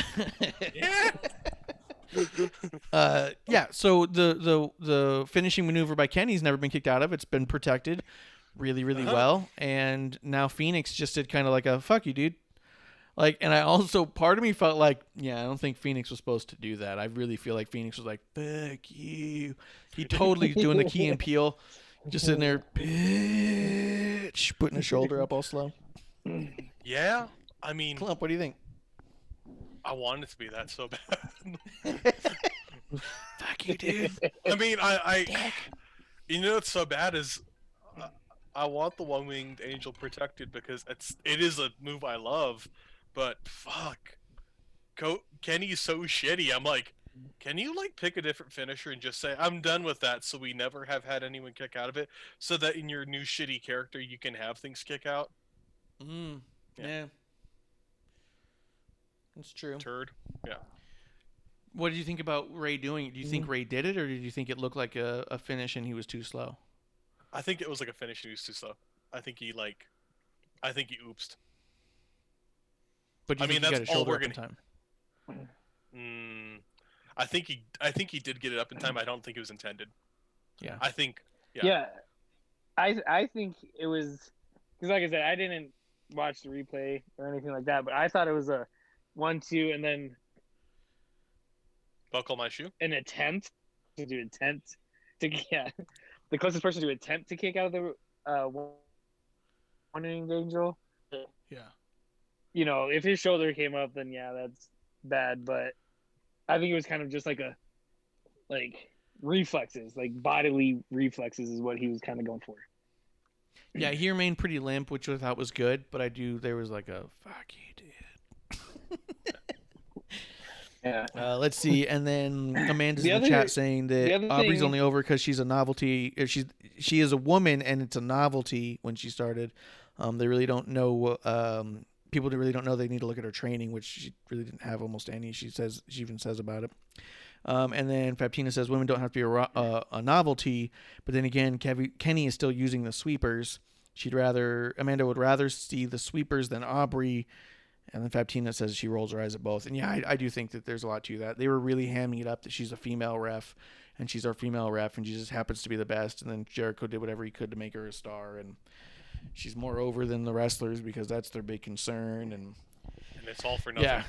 And now they're using cheerleaders to bring out Kenny Omega, literal cheerleaders of the Jaguar cheerleaders, and it seems a little bit weird. Kev, what were you going to say? Now, so. Yeah, I thought that was nice. It wasn't for this match because I was reading my notes.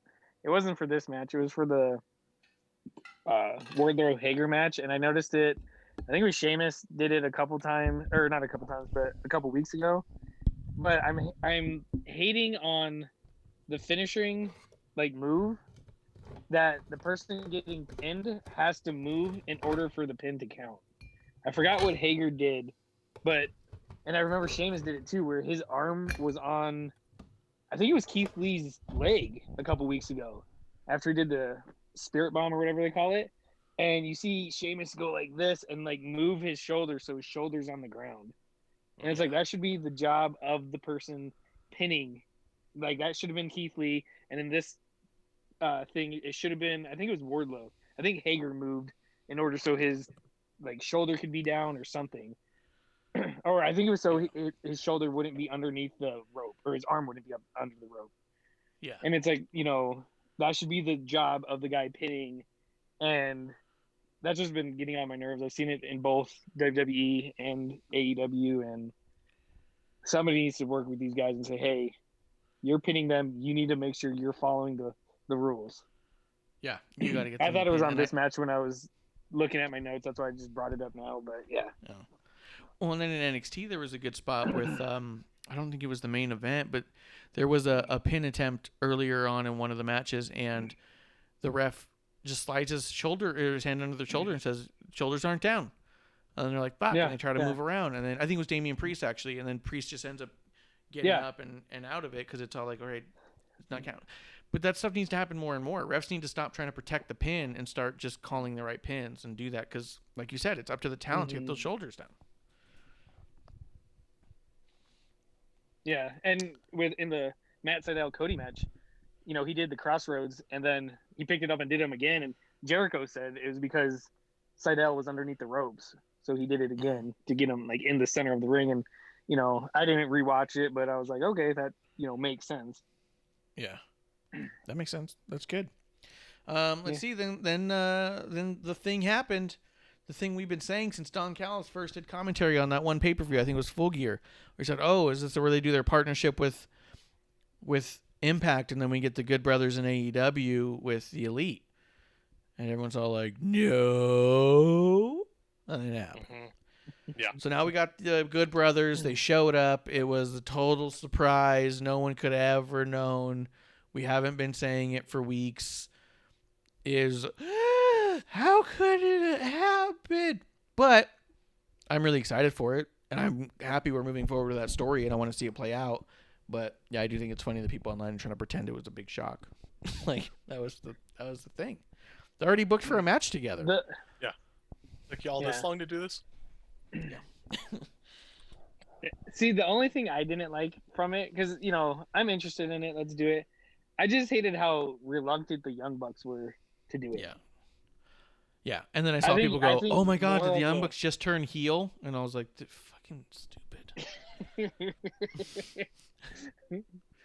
But if they all did it at the same time, they without saying 1, 2, 3, but doing it, just they kind of just did it. But for the Young Bucks to sit there for 2.5 minutes, looking around and fine, I guess, and doing it, that got on my nerves. No one is faker in wrestling than the Young Bucks. They are playing wrestler more than anyone else. It is insane. There's nothing authentic about anything they say or do or move. Clump, what do you think about the Good Brothers showing up in AEW and partnering up with the Elite? Honestly, like y'all kind of said, it didn't feel like a surprise. It just felt like, if anything, like, oh, cool. Like, I'm glad you guys did it. I'm surprised it took this long. And it's okay. I mean, but to push the idea of it being this huge shock, come on. Yeah. It's not that gigantic, It's not. They're really trying hard to make things seem like a shock when they're not. And I don't think it has to be a shock if it's not. Especially because of all the stuff they're showing from Impact, Kenny and the Good Brothers have already teamed up, and they're scheduled for a match later on, this month. So it's like, well, we've known. We've just been waiting for it to start happening on AEW. People are like, oh my God. Well, we've all been waiting. It doesn't have to be a surprise for it to be good. It's exactly. Still good. Yeah. It's exactly what we want. I'd like to see how it plays out. I'm excited to see what we do with this. But no, it wasn't a surprise, and that's okay. It's okay. Yeah. People just want things to be a certain way, even when they're not. Mm-hmm. I agree. It's because it's not the way I wanted it to be. It sucks, and there's a lot of things that suck here. Yeah, this is okay. Yeah, it's not fantastic. It's still good. It's just not the surprise you wanted it to be, and that's fine. It's all dirty. It's still good. It's still good. But it's like when we talk about WWE when they make the. Go ahead. I was just gonna say that, but that's the wrestling community. Just if it's not exactly how they wanted it, they get pissed off. Yeah. Well, it's the smarky wrestling community. Yeah. If it's not exactly how they wanted it, it's horrible. And if it's exactly what they wanted but not the way they wanted it, then they see it the way they wanted it to be. And they try to tell you it went that way. Like, it didn't go that way, dude, but it's fine. It's still good. And they're like, no, but it happened this way. It was a huge shock. It wasn't a shock. It's fine. It's like all the shit with WWE where they constantly, this person's making their huge return next week. Well, fuck. It didn't make it a surprise.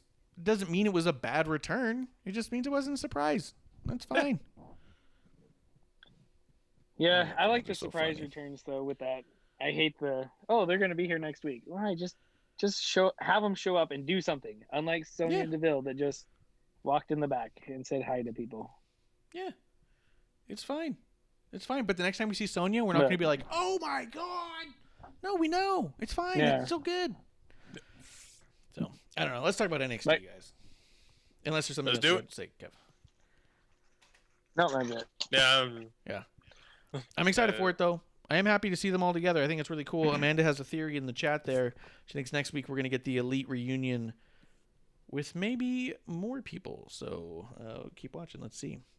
Guys, let's run through NXT. Yeah, because that's what they... Go ahead. I was just gonna say that's what they said.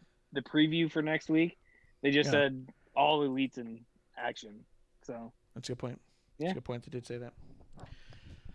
Guys, NXT. I thought this NXT show, dude, was like a fucking pay-per-view, and not just like a takeover. Because I know a lot of people just say, "Oh, takeovers are the greatest pay-per-views." I don't always feel that takeover was the best pay-per-views. I feel like it has the most wrestling, but this felt like this could be a major pay-per-view. The amount of stuff that was on here and how good it was.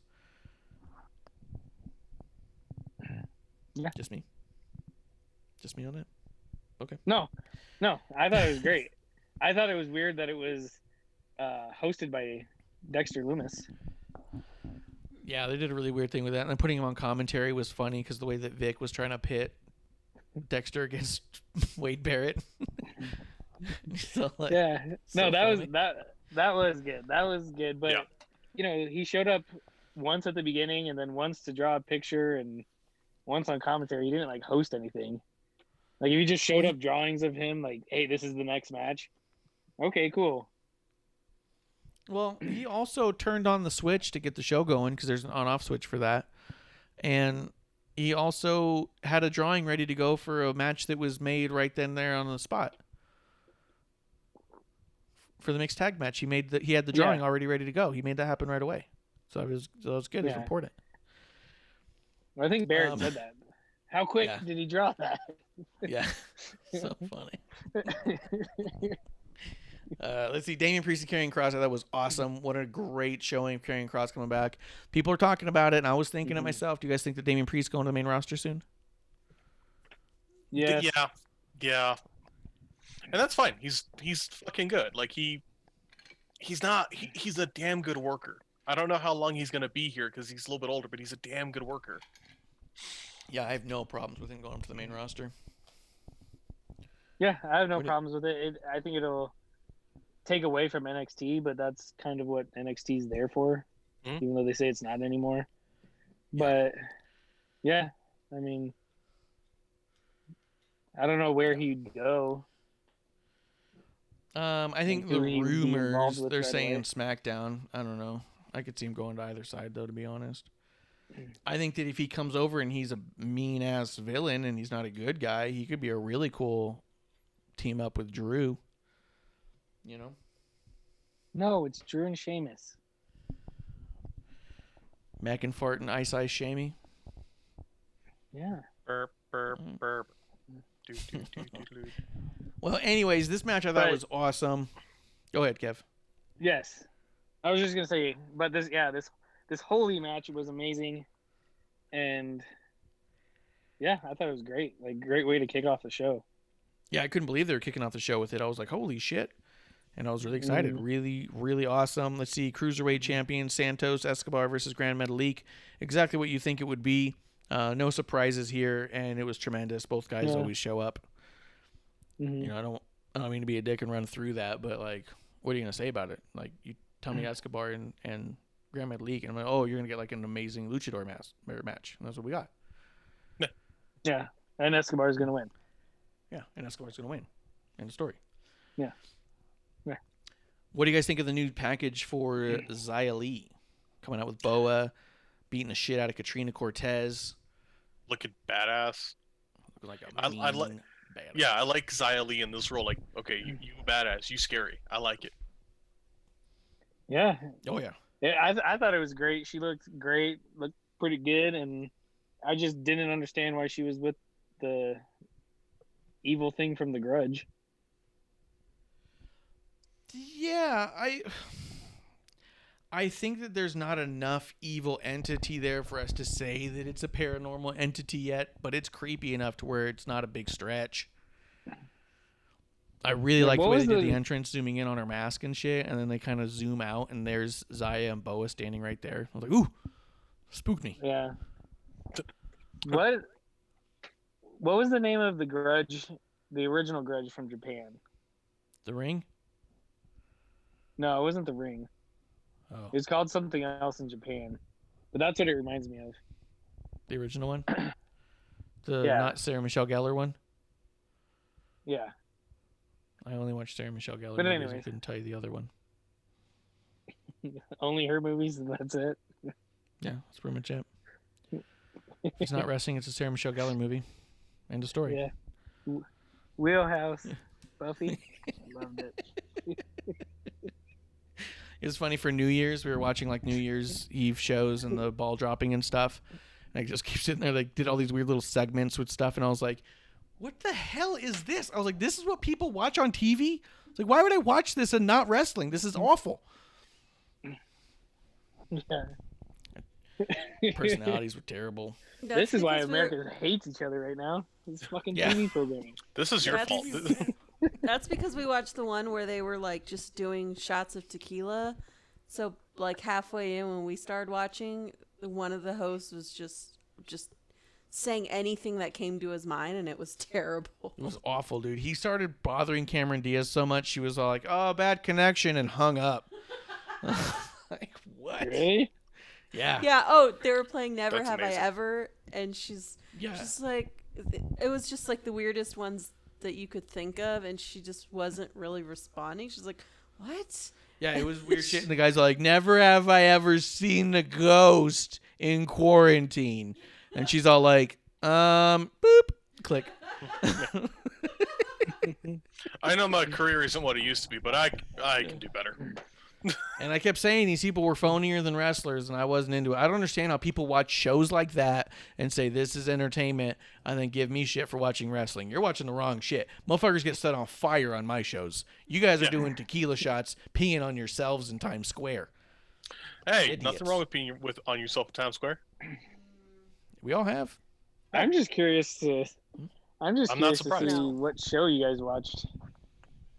I don't know. It was ball drops. Yeah, it was one of those like Times Square ball drop with It was Anderson Cooper and someone else. Cooper and someone we didn't Cohen know. or something. Andy Cohen. He was drunk as fuck. And either way, guys, forget it. I'm saying wrestling is better than that, and that's what Xia Li was proving. Wrestling is what we should be watching and not regular TV shows because they don't know what they're doing. Xia Li was incredible. And we've been saying it since Rumble. Rumble 2019, we saw her come out, and we were right there, second row, and we're like, who is this? We've never seen her, and she's running around like Mortal Kombat in here, doing all fucking crazy kicks and shit. And then she Street just Fighter, disappeared for a long not time. Mortal Kombat. What's the difference? Different companies. I just remember the song from the old movie. Mortal Kombat. And a lot of techno. They're actually making another Mortal Kombat, or they already made it. This is really off the rails, guys.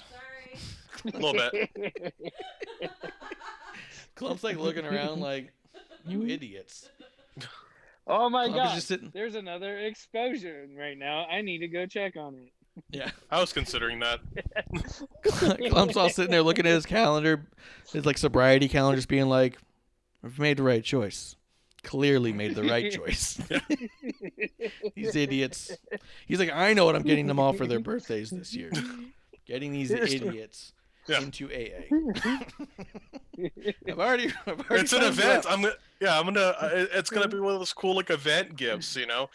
Like, oh, what is it gonna be? Walk into a fucking meeting. Yeah. I was like, are we going to This Rocky is Mar- Horror? Kind of. Yeah. This is Mark. She has a problem. Push you in. Walk away.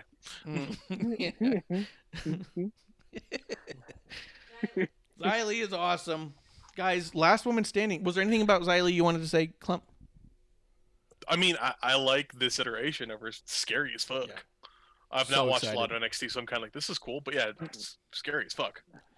Super excited to see what they do with her. I want her to just rip through a ton of fucking people. Last woman standing match, Rhea Ripley versus Raquel Gonzalez. Dude, this was fucking mean. This was a brutal one. This one felt like a couple of powerhouses just hitting each other with bricks. This felt the most like just seeing movie monsters fight. Where it's just like wreckage and carnage, and just every hit you just went fuck. Yeah. I loved it when Dakota Kai got shoved in the locker. That was pretty That was funny. great. It's pretty funny. They just shoved it right in there. And then Indy Hartwell put up a picture on her on Twitter because they asked, has anyone checked on Dakota? And she goes, I got her some water like this and put a little one of those bird feed, the bird cage waters like for hamsters. A little bottle with the little thing on the end going through her cage. She goes, I got her some water. It's like this. So funny. But dude, this was awesome. I called it at the beginning because producer was like, who do you think's gonna win? And I was like, I got a feeling they're building Raquel to do some crazy shit. And I think Rhea's time is up in NXT. I was like, so I feel like we're gonna get a Raquel win, and we did, and it was tremendous. I think we're going towards Rio. No, I think we're going towards Raquel versus Aew. And I think Raquel will take the title off Aew, and then you're going to get Shotzi gunning after Raquel as that big babyface and heel. I don't think I want to see that one. We're not there yet. How long out are we talking? That takes a while. That takes months. Okay. That's it? Months? Well, at least months. I'm just a little nervous for Shotzi, that's all. Shotzi's a lunatic. I know, but I want her to be safe and, That is not part of her booking. Well, I want her, It's not a part of her contract. I want her, be in one piece. All right, I don't understand contracts. I don't see why she has to be in one piece. Kev, what did you think of this one? It was good. Like you said, felt like King Kong versus Godzilla. Just they were destroying Tokyo, and it was great. Oh yeah. What do you guys think about my future booking? My leaks, we'll call them. Just kidding. What part of it? Well, when you're speaking that they're your leaks. Yeah, they're leaks. They're scoops. My leaks. I've leaked it. Don't say that. Seeped it. This is all It's bad. it's a seep. Out here, we don't leak information. We seep it. What? It's like a constant stream. Kev, what do you think of my shard seep knowledge? information.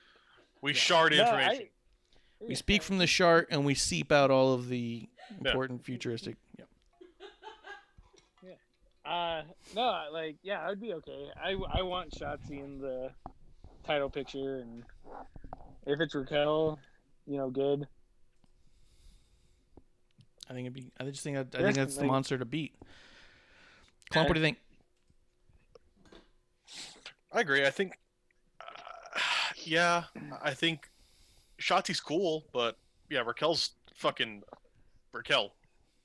Yeah. Like, I think you don't have many people who come in with that speed. Although I don't know if Raquel's gonna be here because the main roster, I feel like they need women. So I do too. Do you bring up Rhea or do you bring up Raquel? You bring up Rhea. It's already set there. Charlotte's gonna take the belt from Asuka, and then Rhea's gonna go after Asuka for her belt this time. Rhea's gonna go after Charlotte for the belt this time. Yeah. Yeah, that's what I meant to say. Something like that. But I think this is a situation where you could start calling up a few women at a time, because I know that it's happened before with the men, where it's like, oh, there's like 3 or 4 call-ups. But you're right. I feel like that the women in NXT are touted as the best women in the entire world in one division, and that could very well be, and I've never argued that point. It could be the time to call up a chunk of the women to really revitalize like the Raw women's brand. Amanda's in the chat real quick here, says, it could be an Abaddon cameo as a gift. Do you think Tony would get called up?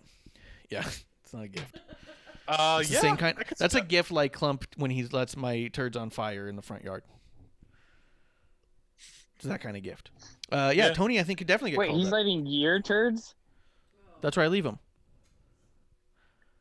Okay. Makes sense. And that's why I let him on fire. I'll go around with one of those little poo bags and just like... Well, at least he bagged. Ew! Guys. Okay. Do you think Tony can get called up? Clump, what were you about to say? Yeah, I think Tony can get called up. I think it makes more sense than a lot of people because they've had such a run through NXT UK. I think it'd be a cool surprise. I think it'd be great. Yeah. Especially because Tony and Rhea have a real chemistry in the ring. I think that you could easily have Rhea show up, say she's going to do this thing now, and have Tony show up and say, I don't know who the fuck you think you are, but I'm not letting you cut me in line. And then you have them go ahead and battle it out on national TV where people can get their eyes on these two and go, oh shit, both of these women are contenders. And then you can build towards Rhea going towards Charlotte, and Tony still looks like a beast. Could you see either of them showing up at the Rumble? Yeah, I could see both of them at the Rumble. Sweet. Yeah, easy. Easy, yes. Kev, what do you think? Yeah, I mean, Tony, I can see her going up to the main roster. I would have no problems with it. But I'd almost prefer, if it's going to be this soon from her being in NXT, I would have preferred her just going straight from NXT UK to the main roster. Yeah, I think that there's probably more to it behind the scenes than we know, but I don't disagree with the concept. Yeah. Guys, we'll just run through this. Johnny Gargano and Candice LeRae versus Kushida and Shotzi Blackheart. I think Johnny Gargano ruins literally everything he's in. They did show... So the artist that inspired me to get an iPad Pro and start drawing on a digital platform was Nolenium. Is what his handle is. He... Like the flooring? Kind of. So he did the drawing that they unveiled there. And I thought that was really cool because that dude's awesome. He's also worked with Chalkline and has a few Chalkline jackets, and he's so good. But my only problem was the way that they presented it made it look lesser than I think his other stuff. Like when his drawings show up on a Chalkline, you go, oh, that shit's fucking legit. But the way they presented this was really like a couple of kids making a caricature. And I thought it kind of like, I don't know. I didn't think it showed it as and highlighted it the way that I thought that it was. And then even Johnny's like, oh, what are your muscles this big? What the fuck are you doing? Kev, what do you think? Well, I was just going to say, I think it was Candice. I think she said, oh, they did it themselves. And I thought the same thing. I was like, oh, you just discredited the artist like crazy. Yeah. Yeah. It was a bummer.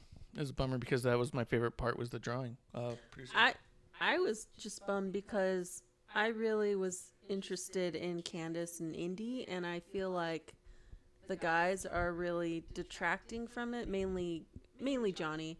But I'm just so interested in just them two because I really felt like Indy was getting some steam, and I thought, oh, this is going to be a great pairing. Yeah. And I feel like that's just so lost, and I'm so excited to see Indy. Yeah, I feel like Indy's lost in the shuffle. Candice is the shining star in this, and Johnny's ruining everything he's a part of. And they somehow turned this whole thing into a couple of dick jokes with Austin Theory. And I was like, okay. Yep. And Shotzi's impressive, and she's looking good, but that dive she did looked fucking reckless, dude. I was playing it back thinking, like, she might have actually bumped her head real bad. Yeah. And I don't know, man. I don't know. If she's fine and she's safe, then who the fuck am I? I don't know anything. But... shit makes me nervous, man. Yes. Yeah. Kev, what do you think? Yeah, no, that dive was crazy. Like, it looked like she may never walk again. Yeah. Yeah. I mean, Candice immediately rolls over and starts checking on her. You see it clear as day just because it's like, holy shit, dude.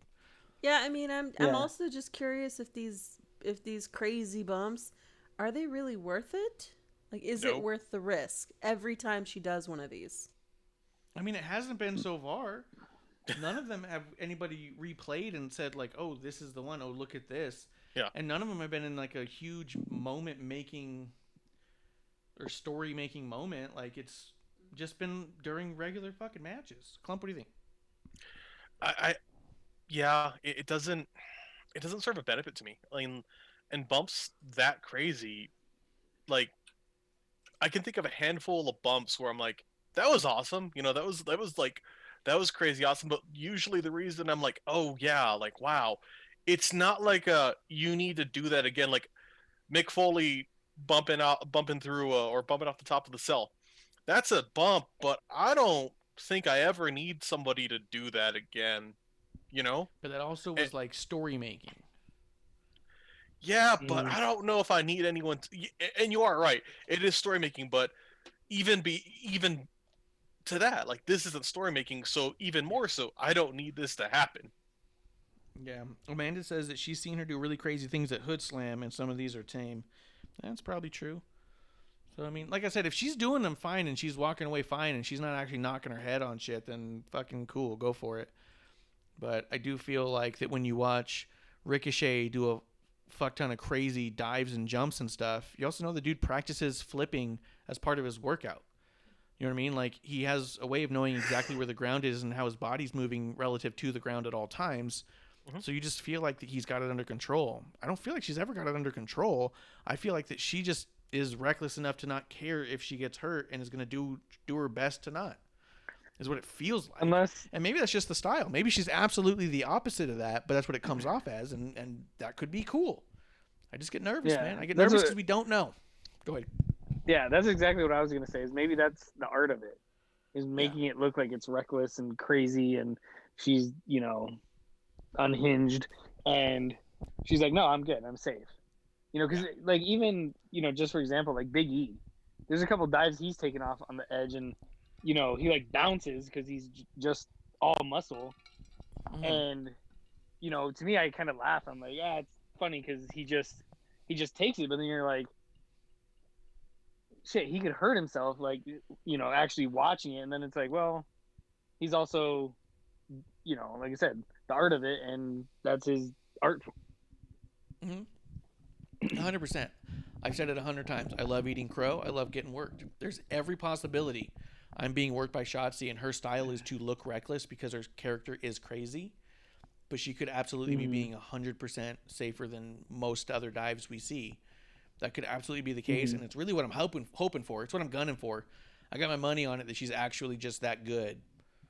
But fuck, dude, it makes me nervous when I watch, because at the same time, as much as we like seeing crazy stunts, nobody wants to see someone get hurt. And that's my fear, is that we're going to see someone get hurt, or that my watching could be impeded by thinking someone's about to get hurt. You know what I mean? But if you're that damn good, I don't mind getting one. Yeah. Go ahead. Yeah. Yeah, we don't need to cut them off, though. Anything either you guys want to say before the main event? Let's jump into it. Yeah, let's go. Let's keep it rolling. Let's hit it, dude. NXT champion Finn Balor versus Kyle O'Reilly. This was everything I was hoping it would be. This might, in some ways, have been better than the first one. The selling that these guys do is so tremendous. They said on their Twitter that they both went to the hospital, and I truly, truly feel it was a work, because they're saying that Kyle O'Reilly was getting his jaw checked and Balor was getting his shoulder checked, and I don't know, watching it, it looked so good and so clean everywhere, apart from that one busted eyebrow, which I think was just the luck of the smack. I think he just got hit just right on the brow. But fuck, these guys looked awesome. The selling Kyle O'Reilly did when he took that kick from the corner and then just kind of like crumbles and tries to stand up and can't and wobbles down. Fuck, that looked good. Yeah, that was amazing. Yeah. And then when Balor was getting the ref went to go raise his arm, and he like holds his arm down and looks at him and like shakes his head no, like don't. So good. So good. If he's not really truly hurt, so fucking good. One, it's so fucking good in that, yeah, it's better than the first, but it still builds in like, okay, I want to see more of you two. And, you know, I can still see Kyle winning this, and I want Kyle to win it because, you know, I don't know if, I think Finn's proven his point. Yeah. And, you know, if he stays here, cool, but I think Finn could go back to the main roster and be fine.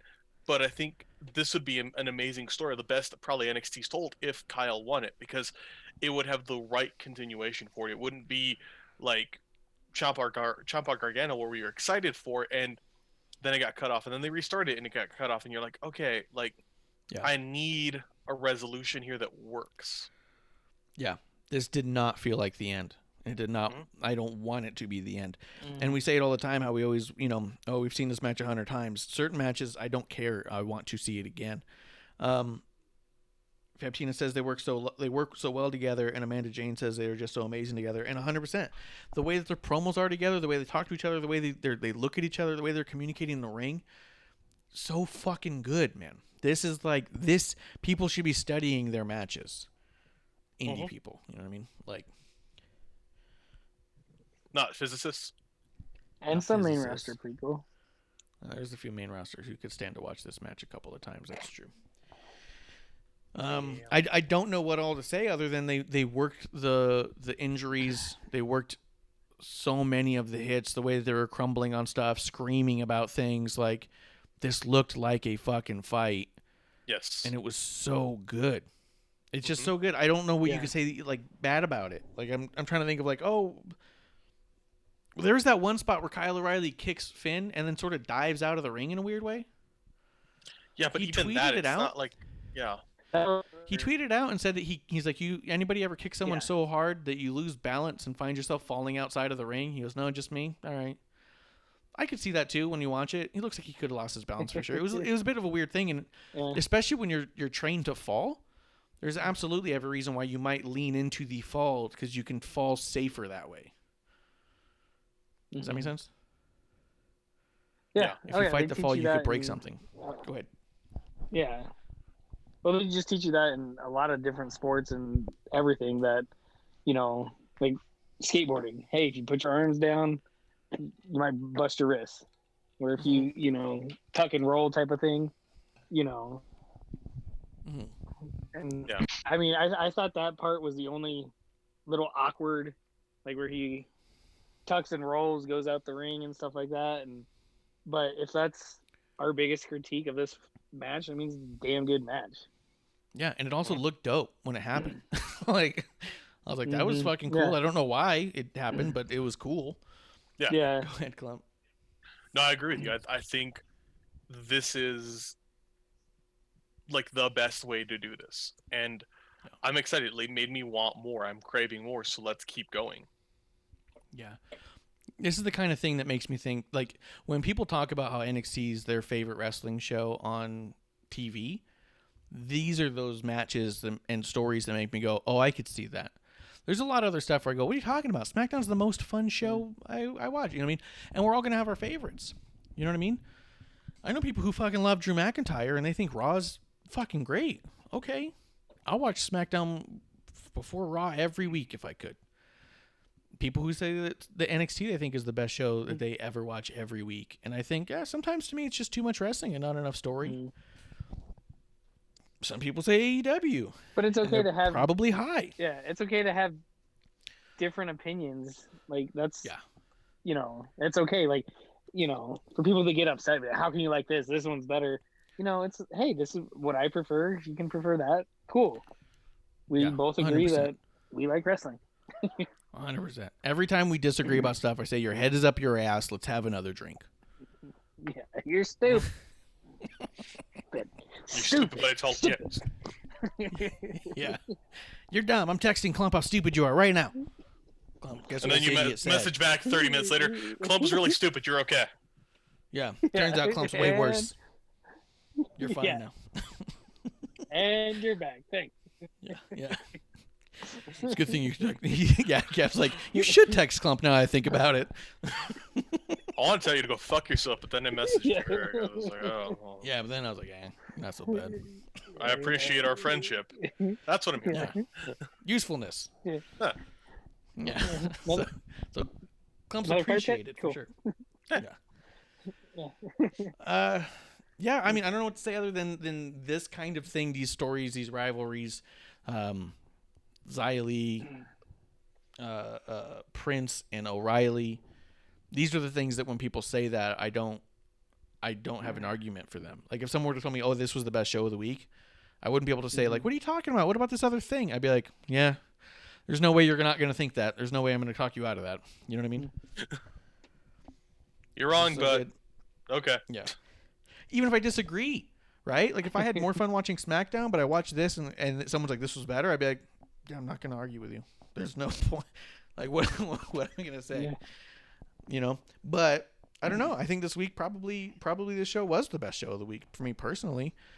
Yeah. I mean, Kyle O'Reilly and Finn Balor is something that I've been telling my casual wrestling fans to check out. Hey, skip all the way to the last match. Just watch it. And they're like, holy shit. Last night I was messaging them just being like, if you guys aren't watching right now, I suggest putting it on. If you don't, you should definitely watch it later. Mm-hmm. This one was fire, dude. It was fire. Yeah, and plus, as a bonus, they did it commercial free. Yeah. Picture in picture. Hell yeah. So good. So good. I don't know. Clump, was there anything else you wanted to say about Balor and O'Reilly other than you just want more and more? More and more. That's it. More and more. We want an O'Reilly and Balor buffet. Right, Clump? Something like that. Yeah. Just fight forever, literally. Fight like furs or Bennigan's, or a Sizzler. You get the salad bar. Yeah, 100%. And then you just tune in for a while and be like, all right, I'll catch more of this later, but they're still fighting. Kev, was there anything that you didn't get to say about the show that you wanted to? No, I think we pretty much covered everything. Everything got said that needed to be said, and yeah, NXT was awesome this week.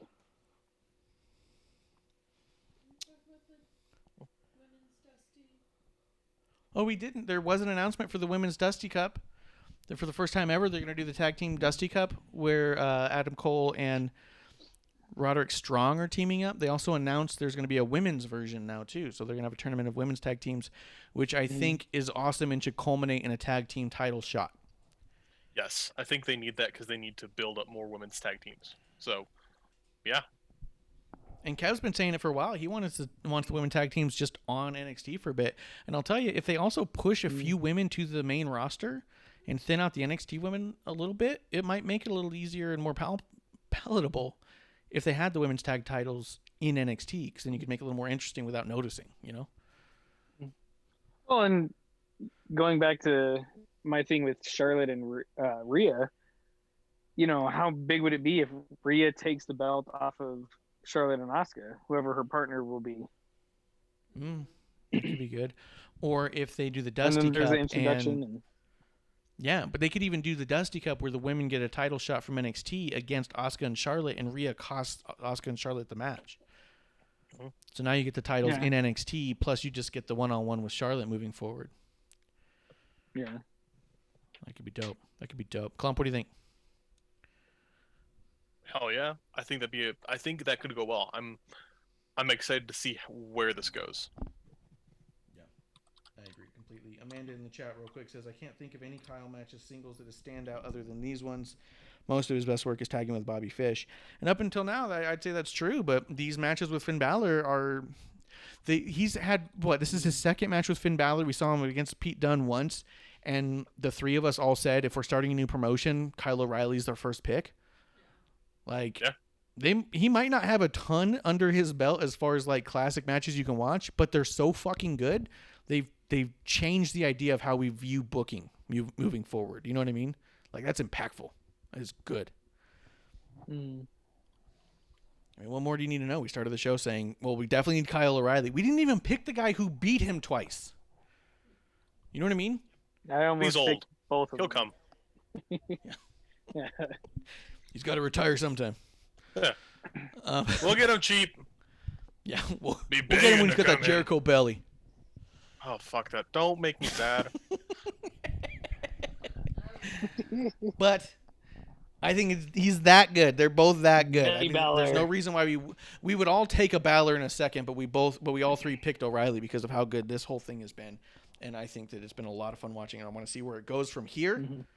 They announced a few matches for next week. I'm trying to think. There was one that I was really excited for, and it escaped my mind. Oh, I know Bronson Reed's coming back in a match, and he's back, so He did good super excited promo. for him. He did a really good promo. Mhm. Talk about it, Clump, and then we'll wrap it No, up. just great promo. I'm excited. I want to see more of him. I was like, yay, you're coming back. So, yeah. Yeah, I'm so excited. I want 2021 to be the year of Bronson Reed. I want us, when we're giving out the boozies next year, to be talking about Bronson Reed just being absolutely stellar this whole year. And I think it's very possible. I think it's very real. Guys, I think I'm ready to call it. Let's do it. No input Yeah, there. I mean- Did you guys both fall asleep? I was just gonna Do it. I was just gonna mention again for people to join the Royal Rumble giveaway. Hit me up on Twitter or Wrestling on the Rocks on Facebook. Mhm. Get your entry in, and maybe you'll get a Wrestling on the Rock shirt. Yeah, it's free, right? Yeah, free. Two Yep, you got it. chances to win. You'll get a random number from a participant in each Royal Rumble, and if that number participant wins, you win a Wrestling on the Rocks shirt. Yeah, it's free. All you got to do is hit up Kevlar on the Rocks with an X on Free Twitter, and easy. or go to Wrestling on the Rocks Facebook page and message that directly. DMs open, and just say you want to be a part of the raffle, and Kev will give you back a number, 2 numbers, one for the men's rumble, one for the women's rumble, and if the winner of that match of those rumbles is the number entrant that you have been assigned, you win a free Wrestling on the Rocks t-shirt of your pick. We have 4 designs. You can pick whichever one you want. Maybe I'll design a new one, and you can pick that one. We'll see what happens. But yeah, we're definitely doing that for this year's Royal Rumble. We're also going to be probably hanging out with Terrible Wrestling Takes podcast on Twitch as well to do watch along with that. They did a watch along for this one too. They are friends of the show, friends of us, and we like having drinks with them. We like having drinks with you guys. Thank you for coming through. Thank you for following and subscribing. And if you don't, we'll have a drink with you anyways. Come on through and visit your wrestling buddies, your drinking buddies, anytime. Guys, that's last call. Cheers. Cheers. Glug, glug, glug. Hey, producer lady here. Thanks for tuning in. Really? Continue Really? to support us or buy us a drink by following and putting the I in subscribe on Twitch. Or subscribe and review our podcast on Apple Podcasts or wherever you listen to us. Cheers!